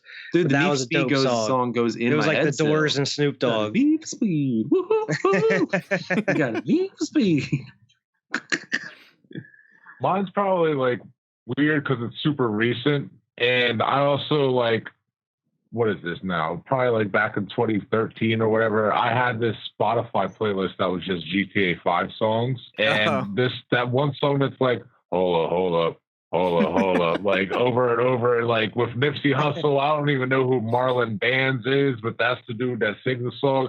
I just think of Grand Theft Auto. Every time I hear that song, I just think of like fly through the streets, like just nighttime, just like, just like, or that like Ale Boombaye by The Game. Ale like Boombaye. From that, like exactly. I just think I know him too, man. Every time I hear that song. Funny you say that, Vernon, because specifically, I also have one for GTA, and it's Radio Gaga. That same exact thing. When I hear Radio Gaga, I think like, man, I could be driving through Los Santos right now. They used to have a song by the band Fall of Troy. It was like the XX31 remix or whatever. It was on from the first Saint Rose. Yeah, but it was on the first Saint Rose. It was one of the radios. And like, again, I don't know if I've ever heard that song outside of Saint Rose, but I know that song by the Fall of Troy. Yeah. A weird one that's recent for me and super recent, and this is maybe tweaking your question a little bit, but Rayman Legends does like those, there's like the last levels of each stage are like these levels where it's all running. You just run as fast as you can and they play a song as you do it. And the one you do it is Black Betty. It's like, oh, Black Betty, bang a lang. And like, if you've never played the games, do yourself a favor and play them. But like, the stages are built that you are doing things in the game completely to these beats. Like when it's like, well, Black Betty, bang a lang, and like you got to hit right at the bang, like, and then when it's like, you're like jumping back and forth between things, and it's like doing the guitar a little, and like it's the best implication of music in like a game like that I've ever seen. That I was like, oh my god, like this is awesome, you know, like to play like a level like this, and to not be like a composed soundtrack from the game. It's like an actual song. Yeah, it was an actual song. Cool. I think they had "Don't Stop Believing" by like Journey and stuff, like real songs, and they built levels around these songs. That's cool. Hey, these are cool. So the Black Betty one is the one I played the most, though. Play the game if you haven't played it. Interesting. I think it's the second one. It might be the first one. It might be the second one. Is it supposed to snow tonight? It is. Yes. Like 3 inches. Really? Yep. I've heard a plow go by like twice, and I'm like, is it supposed to snow? They might be salting or something. Oh no, they are scraping. It is loud as hell. Oh, okay. I didn't know if it was snowing yet or not. No, I didn't know. I didn't know it was supposed to snow. Oh shit, you're right. It's supposed to snow this weekend too at some point. Apparently, this is just the world we're in right now. Yeah. But I actually had something else I've been wanting to ask you guys for a while. Actually like 3 episodes ago, but it just never really got out. Again, I know that I'm going to start every question with this. I know we've talked about this specifically before, but I kind of want to put a little twist on it because I think it changes the answer. So I know in one of the really early episodes, we've talked about like if you were a superhero, what would your superpower be? Yeah, because I remember I went to a ridiculous place at one of my favorite episodes.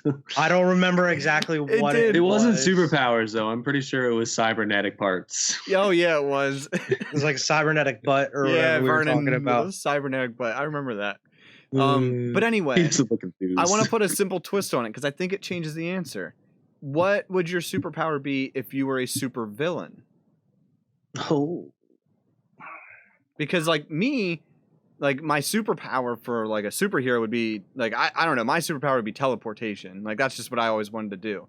But I think as a villain, I would want something that's not as in your face, you know, because I'm not a villain that wants to be caught. I would go with invisibility. I'm the complete opposite. I want to turn into like a giant monster because I want to be a super fucking Alex flames. Alex wants it's like flames. Dude, I like if you're a villain, I'm gonna be flamboyant not flamboyant, but like I want people to know. But see, I'm the villain that's gonna be sneaky and stealing.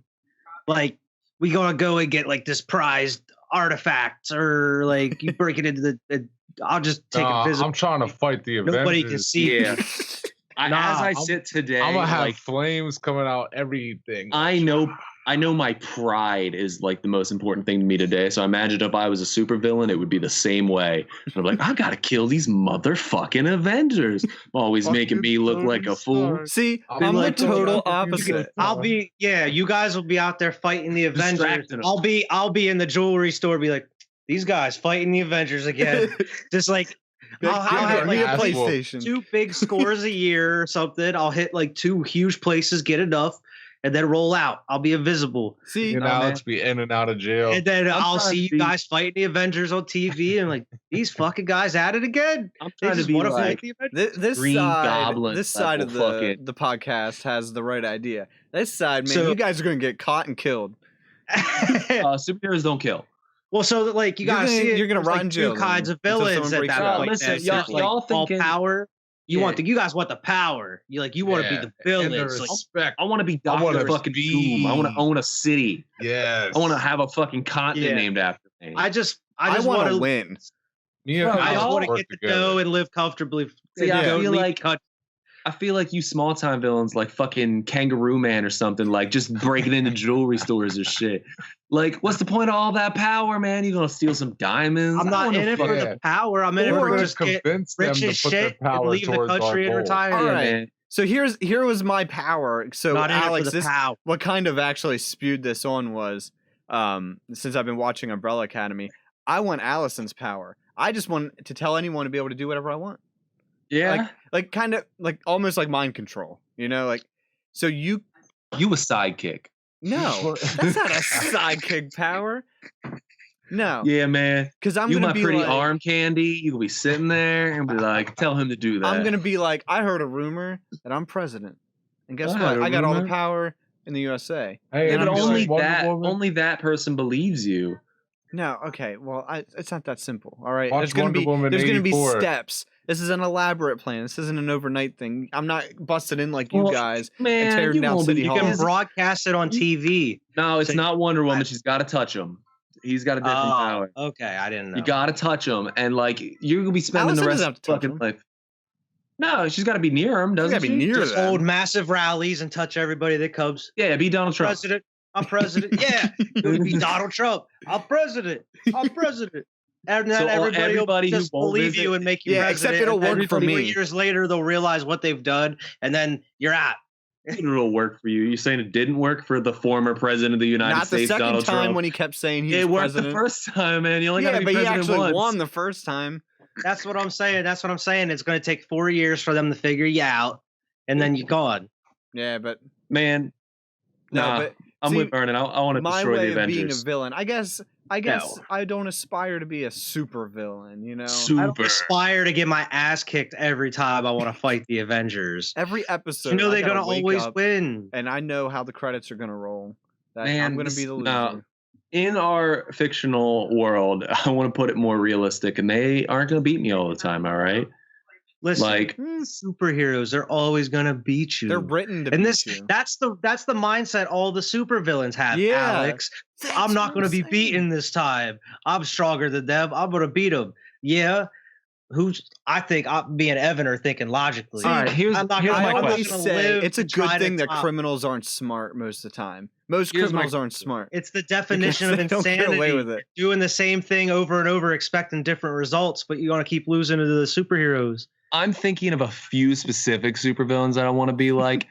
And are you going to tell me they're losing? Like, I'm thinking of like the Green Goblins, the Dr. Dooms, the Kingpins. Those people are all like Dr. Doom in the comics owns a fucking continent. He's the leader of a whole nation by himself, man. But I mean, even Thanos made everybody, half the people in the world disappear and still lost. That's because Thanos' principles are too much. Like, I know he couldn't pick and choose who he did, but he should have picked the fucking Avengers. I'm just saying, you could have a plan, but at some point you're gonna mess up. You're gonna miss something. That's what they all say, Alex. I'm just trying to help you, motherfucker. I'm trying to make you be a smart supervillain. Nah, man. Don't do it. I'm gonna lead my nation. Be shooting lightning out of my fucking fingers, doing all kinds of crazy shit. I will watch you on the news and root for you. Yeah. Because I will be in like Panama with all my money from all the artifacts and shit I stole. If we going into this, it's how you're written kind of thing, you guys are getting beat up too. You guys are just getting to the minor superheroes are getting you. Like Squirrel Girl's gonna get you, okay? What? Like even minor thugs still get caught by supervillains or superheroes. Like that's what I'm saying though. Even the minor like Polka Dot Man still gets catched by Batman, dude. Like he's a minor villain, ain't trying to take over the world. He still gets caught by Batman. All right, so I will plan around your attacks. That way, you and Vern take all the pressure off of me, and I can make a good escape. So what's that way we both get what we want. How about that? You're going to be destroying the city, and I'm going to walk into the bank together and be like, "I heard a rumor you gave me 10 grand," and then I'm going to walk out, and then. And then fucking Iron Man is going to shoot you with a plasma cannon from 500 feet away. No, because you're out here breathing fire or whatever the hell you want to do. Yeah. I just don't think... Dude, you just tell people what to do. He's not going to have to take that much time to shoot you with a plasma cannon. He'd be like, I'm on my way to fight Alex. Hold on, let me swing by 2nd Street and shoot Evan in the chest with a plasma cannon as I'm flying by. I don't think that'll be what's going to happen. You better hope you're not on the same street as fucking Iron Man. You know, then you're not a good villain because you're letting him catch other villains. All right? Now it's my job to protect you?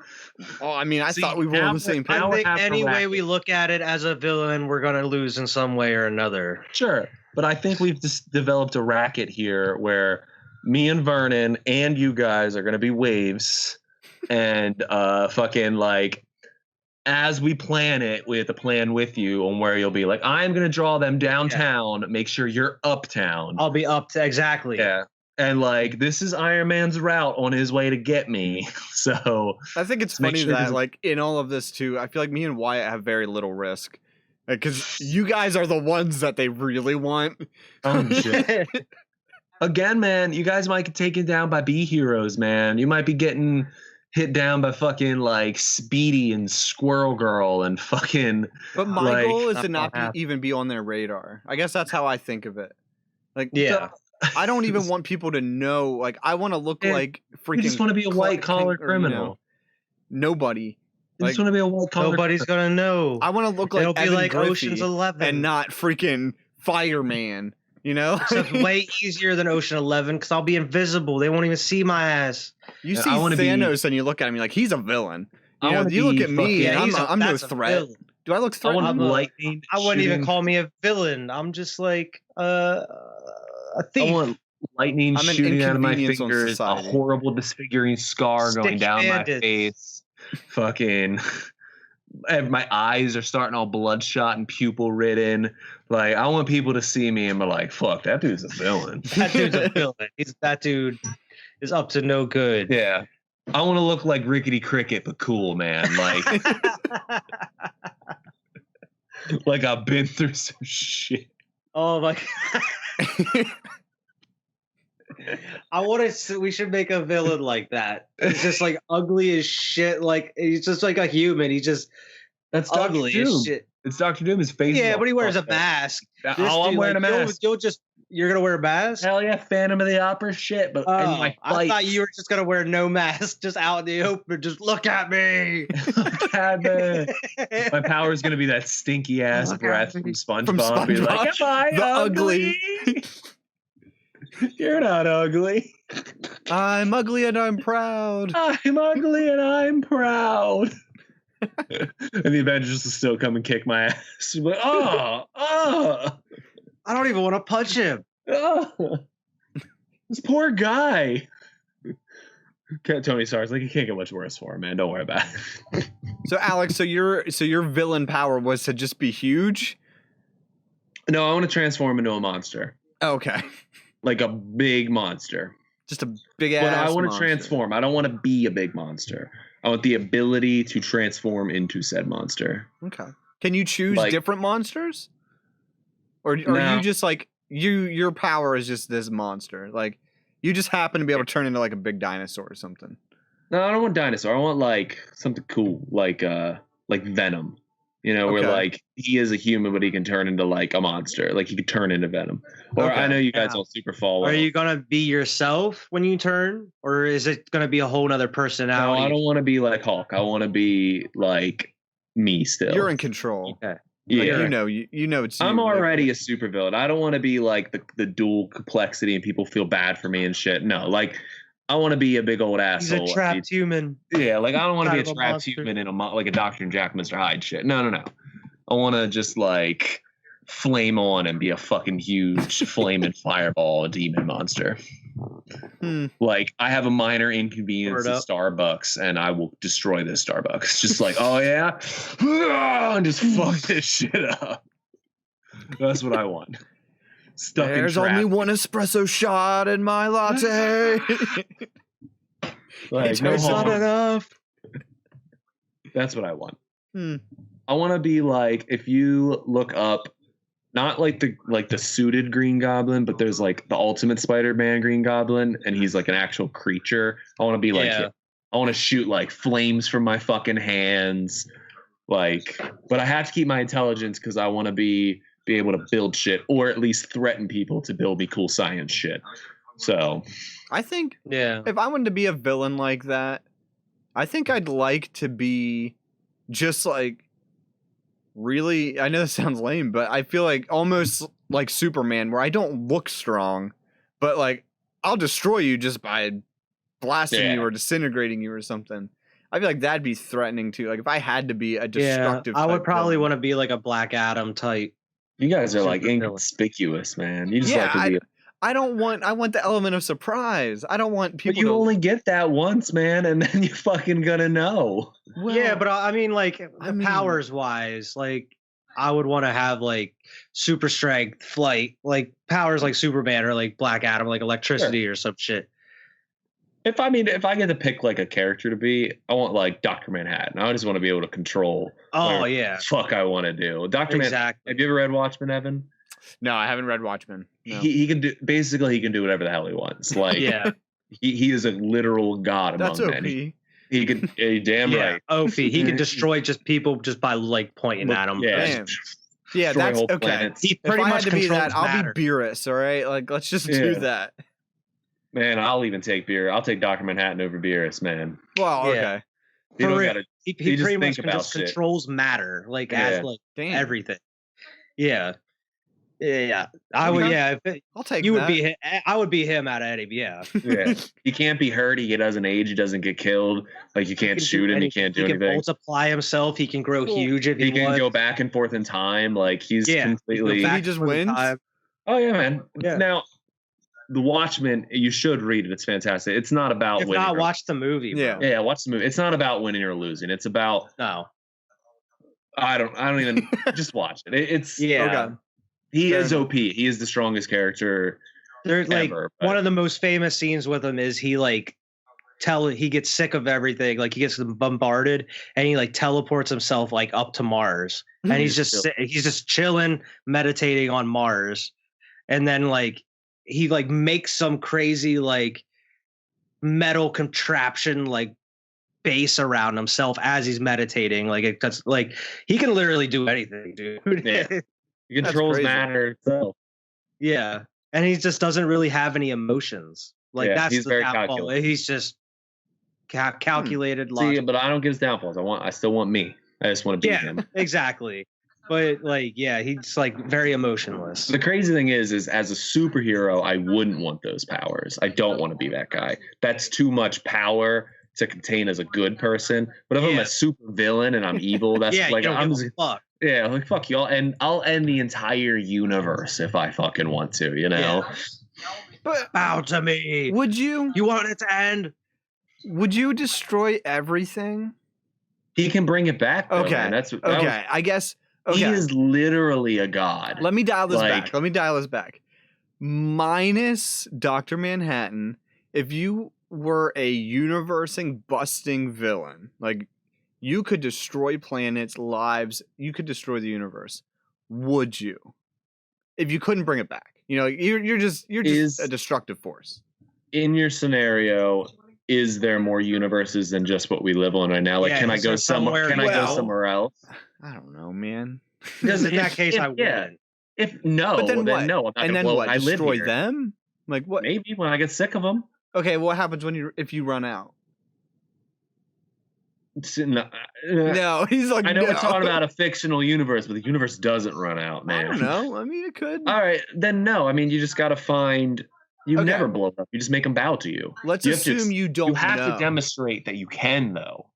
Let's assume you don't. So you have know to that level maybe like one or two universes. Like, you don't know that there's multiple universes. Let's just say that. Like, yeah, the possibility is there. Like, we don't know. I mean, it's assumed. Huh? I'm gonna check first. What if you can't? Well, how am I going to get to it if I can't go to it? What if you just destroy things? You're just a badass that kills everything, and you want to show people. Would you actually do it? I wouldn't. I wouldn't destroy it if I didn't know for sure. Yeah, I live here, man. Well, see, that's what I guess what I'm getting at. Somewhere. Like, I don't think I would. How can I be a supervillain if I'm dead? Or if there's nothing to rule? Yeah, man, it's like the Joker. Like, you don't kill Batman, dude. What the fuck am I gonna do with my life? You know? Yeah, what am I gonna do? Yeah, like, I'm a supervillain. I gotta have shit to do. I just want to win. So I own my own little chunk of planet. My own chunk of planet. Yeah. Yeah, man. But yeah, I never quite got that whole, like, I'm gonna destroy the universe, and I'm like, okay, then what? I agree. Like, I think about that sometimes when movies, there's like some crazy plot where they're like, we're doing this to, like, I don't know, like destroy, like to set off nukes or whatever, or do something. I'm like, why are you doing this in the first place? Like, you got to live here too. What's your end game? Yeah. You got to watch, like, if you've ever seen The Tick or something, you got to watch The Tick because they make fun of tropes like that all the time. Yeah. There's like a real famous one where she's like, I'm going to blow up the planet. And he's like, I live here. Like, he's like, this planet? And she's like, yeah. And he's like, can we get off? Is that like the newer one, or is it like the old show? The older show. But the new one is good, but it's only 2 seasons and they ended on a cliffhanger, and there's no plans to come back third. So it's a little sucky. I remember the cartoon from back in the day. Yeah, but the show is good if you watch it, man. I might have to check it out. It have like Patrick Warburton in it. Yeah, it's a little rough to get into, but once you get rolling, even Marissa kind of liked it. And she, at the beginning, she was like, this is stupid. And I was like, yeah, it's supposed to be. What's it on? Do you know? Amazon Prime. I might have to check it out, bro. Yeah, it is pretty funny. I might watch an episode of it before I go to bed here. It's pretty funny, dude. Marissa also, dude. We actually just finished my Always Sunny in Philadelphia, but that was the same shit, dude. We started watching that. She's like, this is stupid. I was like, it's so funny. Like, yeah, it's supposed I had a conversation with Evan about it one night after the podcast because he said he hasn't watched it. And I'm like, dude, it's great from beginning to end. Like, I love even the first season of it. See, I'm not as. I do think it takes a little bit to really step into its game.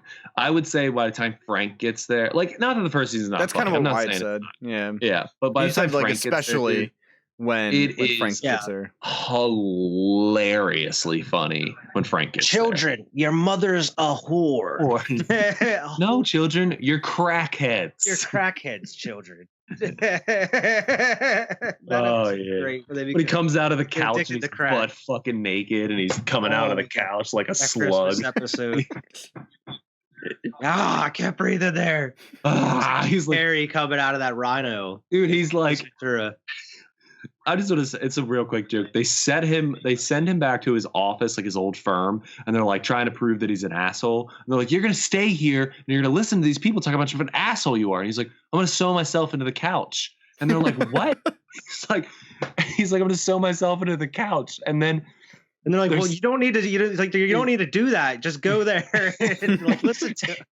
And it's funny because it cuts, and then she's like, you think they notice? And he's like, yeah, you dumb bitch, they notice. And it's like this big human shaped fucking like push against this leather. And then like halfway through the scene, you just see him like start tearing it open, and he starts climbing out, and then you see he's naked, bro. He's naked Danny DeVito, and he's just like covered in sweat or lube, just like he's just covered, and he's just I can't fucking breathe. I can't breathe. And then he just gets up and he just walks out naked. The kids are like, did you hear that? They called you an asshole. And he's like, can't breathe. Can't breathe. Can't breathe. Bro, that show has so many funny parts to it. Like, listen, this is my last thing. I gotta get to bed. But one of my favorite memes I've ever seen that is like an inside meme is, and I might have already told you this too, is it's from the episode where they're on the religious boat, and it's Dennis, and he has his arm up, and he's like, in front of him, and he's like, it's the implication. It's the implication. And it's the funniest meme I ever saw. It was a cover of the Goosebumps episode cover, and it had that picture and it said the implication. The implication. Yo, Ev, that is a whole episode, but there is one where it starts out where him and Mac are they're getting boating supplies because they just bought a boat, and he's just like, "What's your plan?" He's like, "What's your plan about getting girls there?" He's like, I just get them on the boat, and then we go out to the middle of the sea or whatever, and then he's like, I start hitting on her, and then she has to have sex with me and all that. She has to bang me and all this because it's the implication that something could go wrong for her if Max she does. Wait, you're gonna rape her? He's like, wait a minute, are you gonna rape her or kill her? He's like, no, Matt, I think you're getting it all wrong. It's the implication that something and it just keeps happen. going. And he's just like, well, when you say implication, that I feel like you actually mean what you're gonna do. Yeah. He's like, no, Mac, you think I'm really going to take a woman out there and murder her and rape her and put her in a bag and throw her in the ocean? Throw her in the body? He's like, well, now you said it. It sounds like you sounds like planned out. He's like, what do you do if they say no? And he's like, they won't say no. They can't say no. Can't say no. And then the funniest part of that episode to me is when he comes back to him later in the episode and he starts bringing it up and he's like, dude, I don't care about your weird scheme anymore. He's like, do whatever you want with the girls. he's like on to a whole another thing. Dude, that show, as dumb as it is at times, is so smartly is so well written at the same time. That show is it is probably my second or third favorite comedy show of all time. It is hilarious. It's definitely one of my top three favorite It is comedies. my most polarizing, though, because I do think there are some episodes that I don't think are funny at all. Oh, really? Yeah, just a few come to mind. I don't really love the episode where it's the first person view of Frank and he's doing the drugs and shit. Oh, really? And I don't like the episode where Frank's telling his history about Shebanga. That's the only one I don't like. Is the one where he's talking about Dynasty. Dynasty, yeah, and it's like Shady Nasties. Yeah. It's like a bar called Shady Nasties, and it's like Dynasty. I don't like in later seasons too, and this is a reoccurring gag. I don't like the food gag that Frank does, where it's just him just fucking eating grossly. And it's just gross food dripping out of his bed. Yeah, Frank turns into a slob at some point. And it's just at some point. It's okay when it's just played for comedy, but sometimes he's just sitting there doing it. And I'm like, this is fucking one gross. of my favorite moments is even from a newer season. And it's I forget, they're in an arbitration. They hire a lawyer to arbitrate an argument between them. And it has to do with a lottery ticket that hasn't been scratched off yet. They picked up the lottery ticket, but it has to do with, I think it was Mac and Charlie are walking down the street. Yeah. There's a piano hanging from they're moving a piano and the piano drops and Mac is underneath it. And Frank is on the other side of the street and he yells, watch out, faggot, or whatever. And everybody looks at Mac. And then Charlie immediately looks at Mac and then he kicks him out of the way and saves his life. With shit on his shoe. Yeah, and he has shit on his shoe. That's another part. But they hire an arbitrator to see who gets the lottery ticket. But it also comes down to was Frank in the right for calling him a faggot? And then it comes down to is Mac actually a homosexual? Yeah. Because through the whole series, they always know that Mac is gay. They always make fun of him, and he always never acknowledges it. Yeah. But it comes to a point where he has to acknowledge if he's gay or not. Yeah. And then they're like, we've seen the bike, Mac. And he's just this is the best part. And then he's like, what are you talking about? And he's like, oh, Mac, we've seen the bike. And he's like, I don't know what you're talking about. That's just my exercise bike. And he's like, are you going to make me go get the bike, Mac? And he's like, I don't know what you're talking about. I have nothing to hide. And he's like, I'm going to go get the bike. And then it just cuts, and then it cuts back to where they're at. And then he's like, ladies and gentlemen, I present to you Mac's bike. And it's literally an exercise bike. And when you pedal, a big fist comes out of the seat. And he's like, oh no, you got it all wrong. That's not. He's like, He's what does he call it? He's like, it's the Ass Blaster 4000. He's like, that doesn't make it any better, Mac. And he's like, no. He's like, it's supposed to. He's like, it's supposed to like when when you get tired, you're supposed to be standing. He's like, when you get tired and try to sit down, bam, ass blasted. Yeah, the fist pushes you up, so you're standing and you'll be able to bike faster. And every time you fall, it'll push you right back up. They're like, oh, Mac, just come on, admit it. We all know. but dude, I love how it ends. It's hilarious. She's like, well, it's Frank's because you're not gay, so it's not a racial slur. And he's like, wait a second, if I admit I'm gay, I get the lottery ticket. And she's like, yeah, it'd be a racial slur. And he's like, all right, fuck it, I'm gay. And they're like, no, you can't just do this and then take it back. And he's like, all right, I admit, here for an ounce, I'm gay. And then he gets the ticket, and it does win like $10,000. Yeah, it wins like $10,000. But they get 3 lawyers in the length of this episode. 3 different lawyers, and they're like, our fees are. One of the lawyers was like, they're like, can we smoke in here? And she's like, no. And then you just see a cut, and they're with another lawyer. And then they end up going through another lawyer. They end up getting that one. But it is funny. And then the bill ended up being like $909 or like $9,995 or something. And they're like, well, Mac's gonna pay the bill. Yeah, Mac's got it. And then they're like, oh, how much is gonna be left with? And they're like, oh, $7. Like, oh, $7. Worth it. He's like, I wonder what he's gonna buy with the whole $7. Right, and someone died from this, right? From that episode on, Mac is gay. That episode on. Nobody dies. Oh, no one died. Okay. He does go back and forth a little bit one more time, but he is pretty much gay at that point. He's pretty much gay throughout the rest of the series. But you knew anyway, right? Like, yeah, you know. Yeah. Enough. And I grew up with my mom watching like So You Think You Can Dance. So look, I just know a lot about like interpretive dance, but there's the episode he comes out to his dad and he does the interpretive dance in prison. It's actually kind of good, dude. Like I was watching really good. Like this, that was like good. That was one of the only moments that are super serious within the show. Where there's not many. It actually like hits you. And it hits you a little bit. Even Frank's crying at the end. He's like, yeah, I get it now.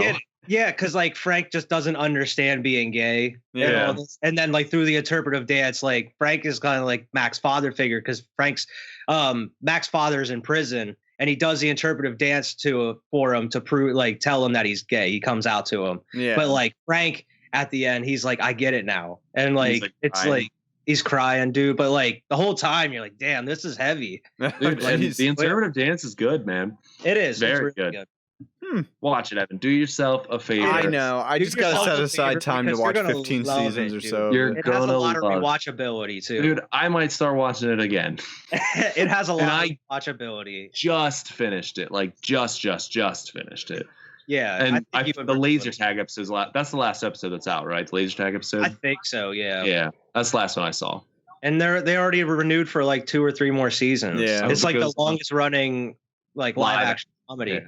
Syndicate comedy. That's crazy. I hope it goes on forever, dude. I think it's hilarious. And it's crazy because of how like dirty it is too. Such a dirty comedy.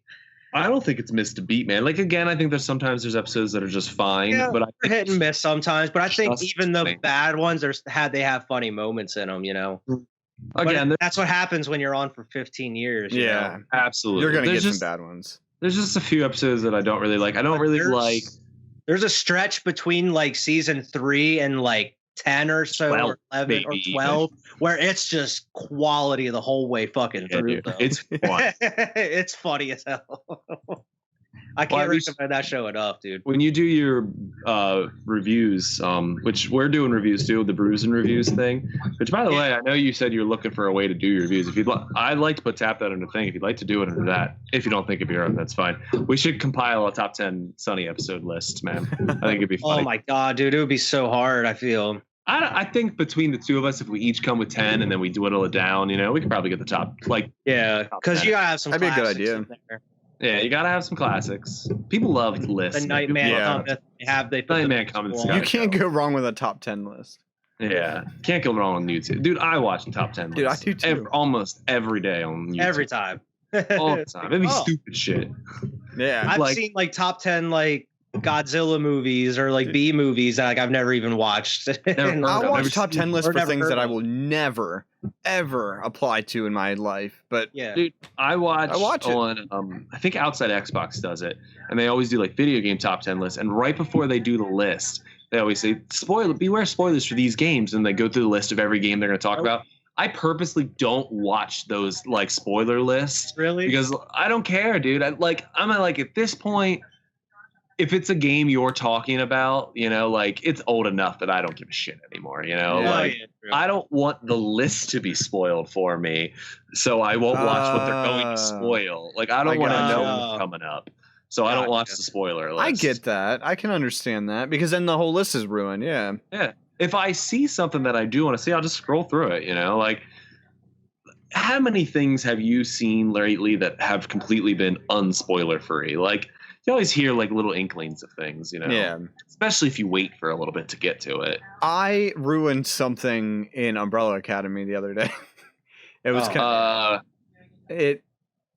Where's Bobo in Umbrella Academy for you? Where is he at? Okay, so we are midway through season 2. So we actually just watched the episode where Reginald injects him with this stuff. So like he's in the past, it was a flashback. So I think something else is gonna happen with him. So like I've seen him. They're in Dallas right now. So does he?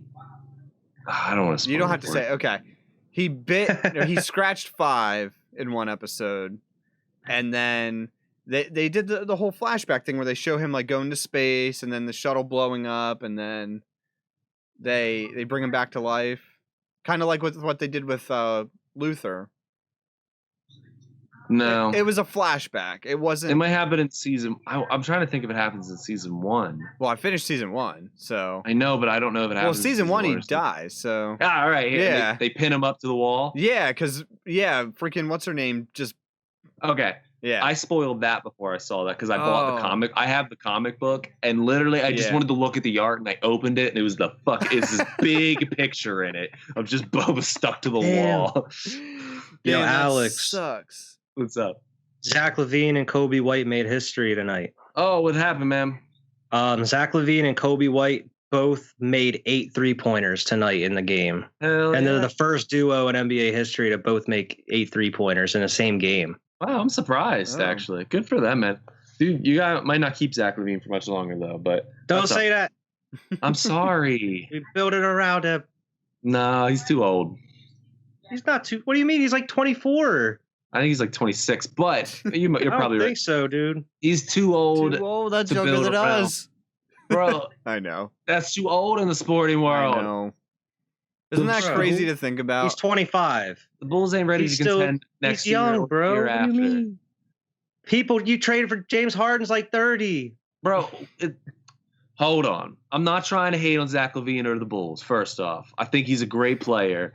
I just don't think you're at the point where his contract is going to benefit you guys because I can see that. I don't think you're in this year. You're not going to contend, like seriously contend. Well, and I don't see it next year or the year after that. You're going to be like, I am a serious contender in the NBA right now. I might win a championship. I think they're going to try to get a star after this season because that's one huge free agency. And that might change everything. We'll see. You get Anthony Davis on the team. This is a whole different conversation. That's definitely not happening. But you know what I'm saying. Well, we got 32-year-old James Harden because we also have Kevin Durant and Kyrie Irving. Well, yeah. We're about to get fucking 50-year-old anybody who can play defense, dude. You tell us you can catch a ball at 7 feet in the air, they're about to put you on our team, dude. Like, Jesus. Yeah. We're in a different spot. Yeah, I think contract-wise it could hurt him, but I think he's a great player. I think he should make the All-Star game because he keeps getting better every year, it seems. Mm-hmm. He'll probably get coaching All-Star. Dude, I think, and this is crazy, but I think the Nets are going to have 3 starting 5 All-Stars. And only because of popularity. And I'm not saying that they're like performing like that, but it's a popularity vote. I'm pretty sure all 5 are going to be All-Stars? No. Top, I think 3 of them. I think James Harden is going to be the shooting guard. And Kyrie. I think Kyrie might be the only one that's maybe not on there because Bradley Beal might beat him out in the East. And come on, he's Beal, scoring 34 points. So it's probably going to be Beal, Harden, Durant. Probably Embiid will be center. And I don't know. I keep voting Andre Drummond on the Cavs because the dude is averaging like 16 rebounds a game, and that's fucking bananas. Dude, it's bananas. That is. I didn't mean to bring up sports. I just saw that and I was like, holy shit, that's cool. Well, I gotta get off anyways. Dude. Yeah, we can go. Vernon's still here. Back. He's just not here. He's still in the call. He probably fell asleep. He leaned back and never came. He's like, the best way to get off of this is to just leave. That's totally what he did. But yeah, thanks for watching, everybody. Make sure to like and subscribe. Make sure to watch every Friday. Check out Squad Pod Sports on Thursday and Squad Nights on Mondays. Yep. And we will have new videos coming soon, some reviews. I promise you, we're getting everything worked out according. So we'll have those coming soon. Keep watching. So, all the social media links are down below. Yep. Hopefully, everybody's reviews come out here soon. I gotta film them. Yeah, that's coming back. We were taking a little hiatus. We overdid ourselves. We released a video every day in December. Yeah, it's just too much work. That's we need a lot of videos. Probably don't expect a new episode until March, maybe even a little time after March. I want to film some backlogs, edit some backlog. That way I have them placed and they're ready to go. But anybody who's watching that who's interested where that's coming, it's coming. Yeah, it is. Nice, man. But I would have taken a break if I were you too. Yeah, man, I just need a break. But thanks everybody for joining us. See you next week, and peace. Bye.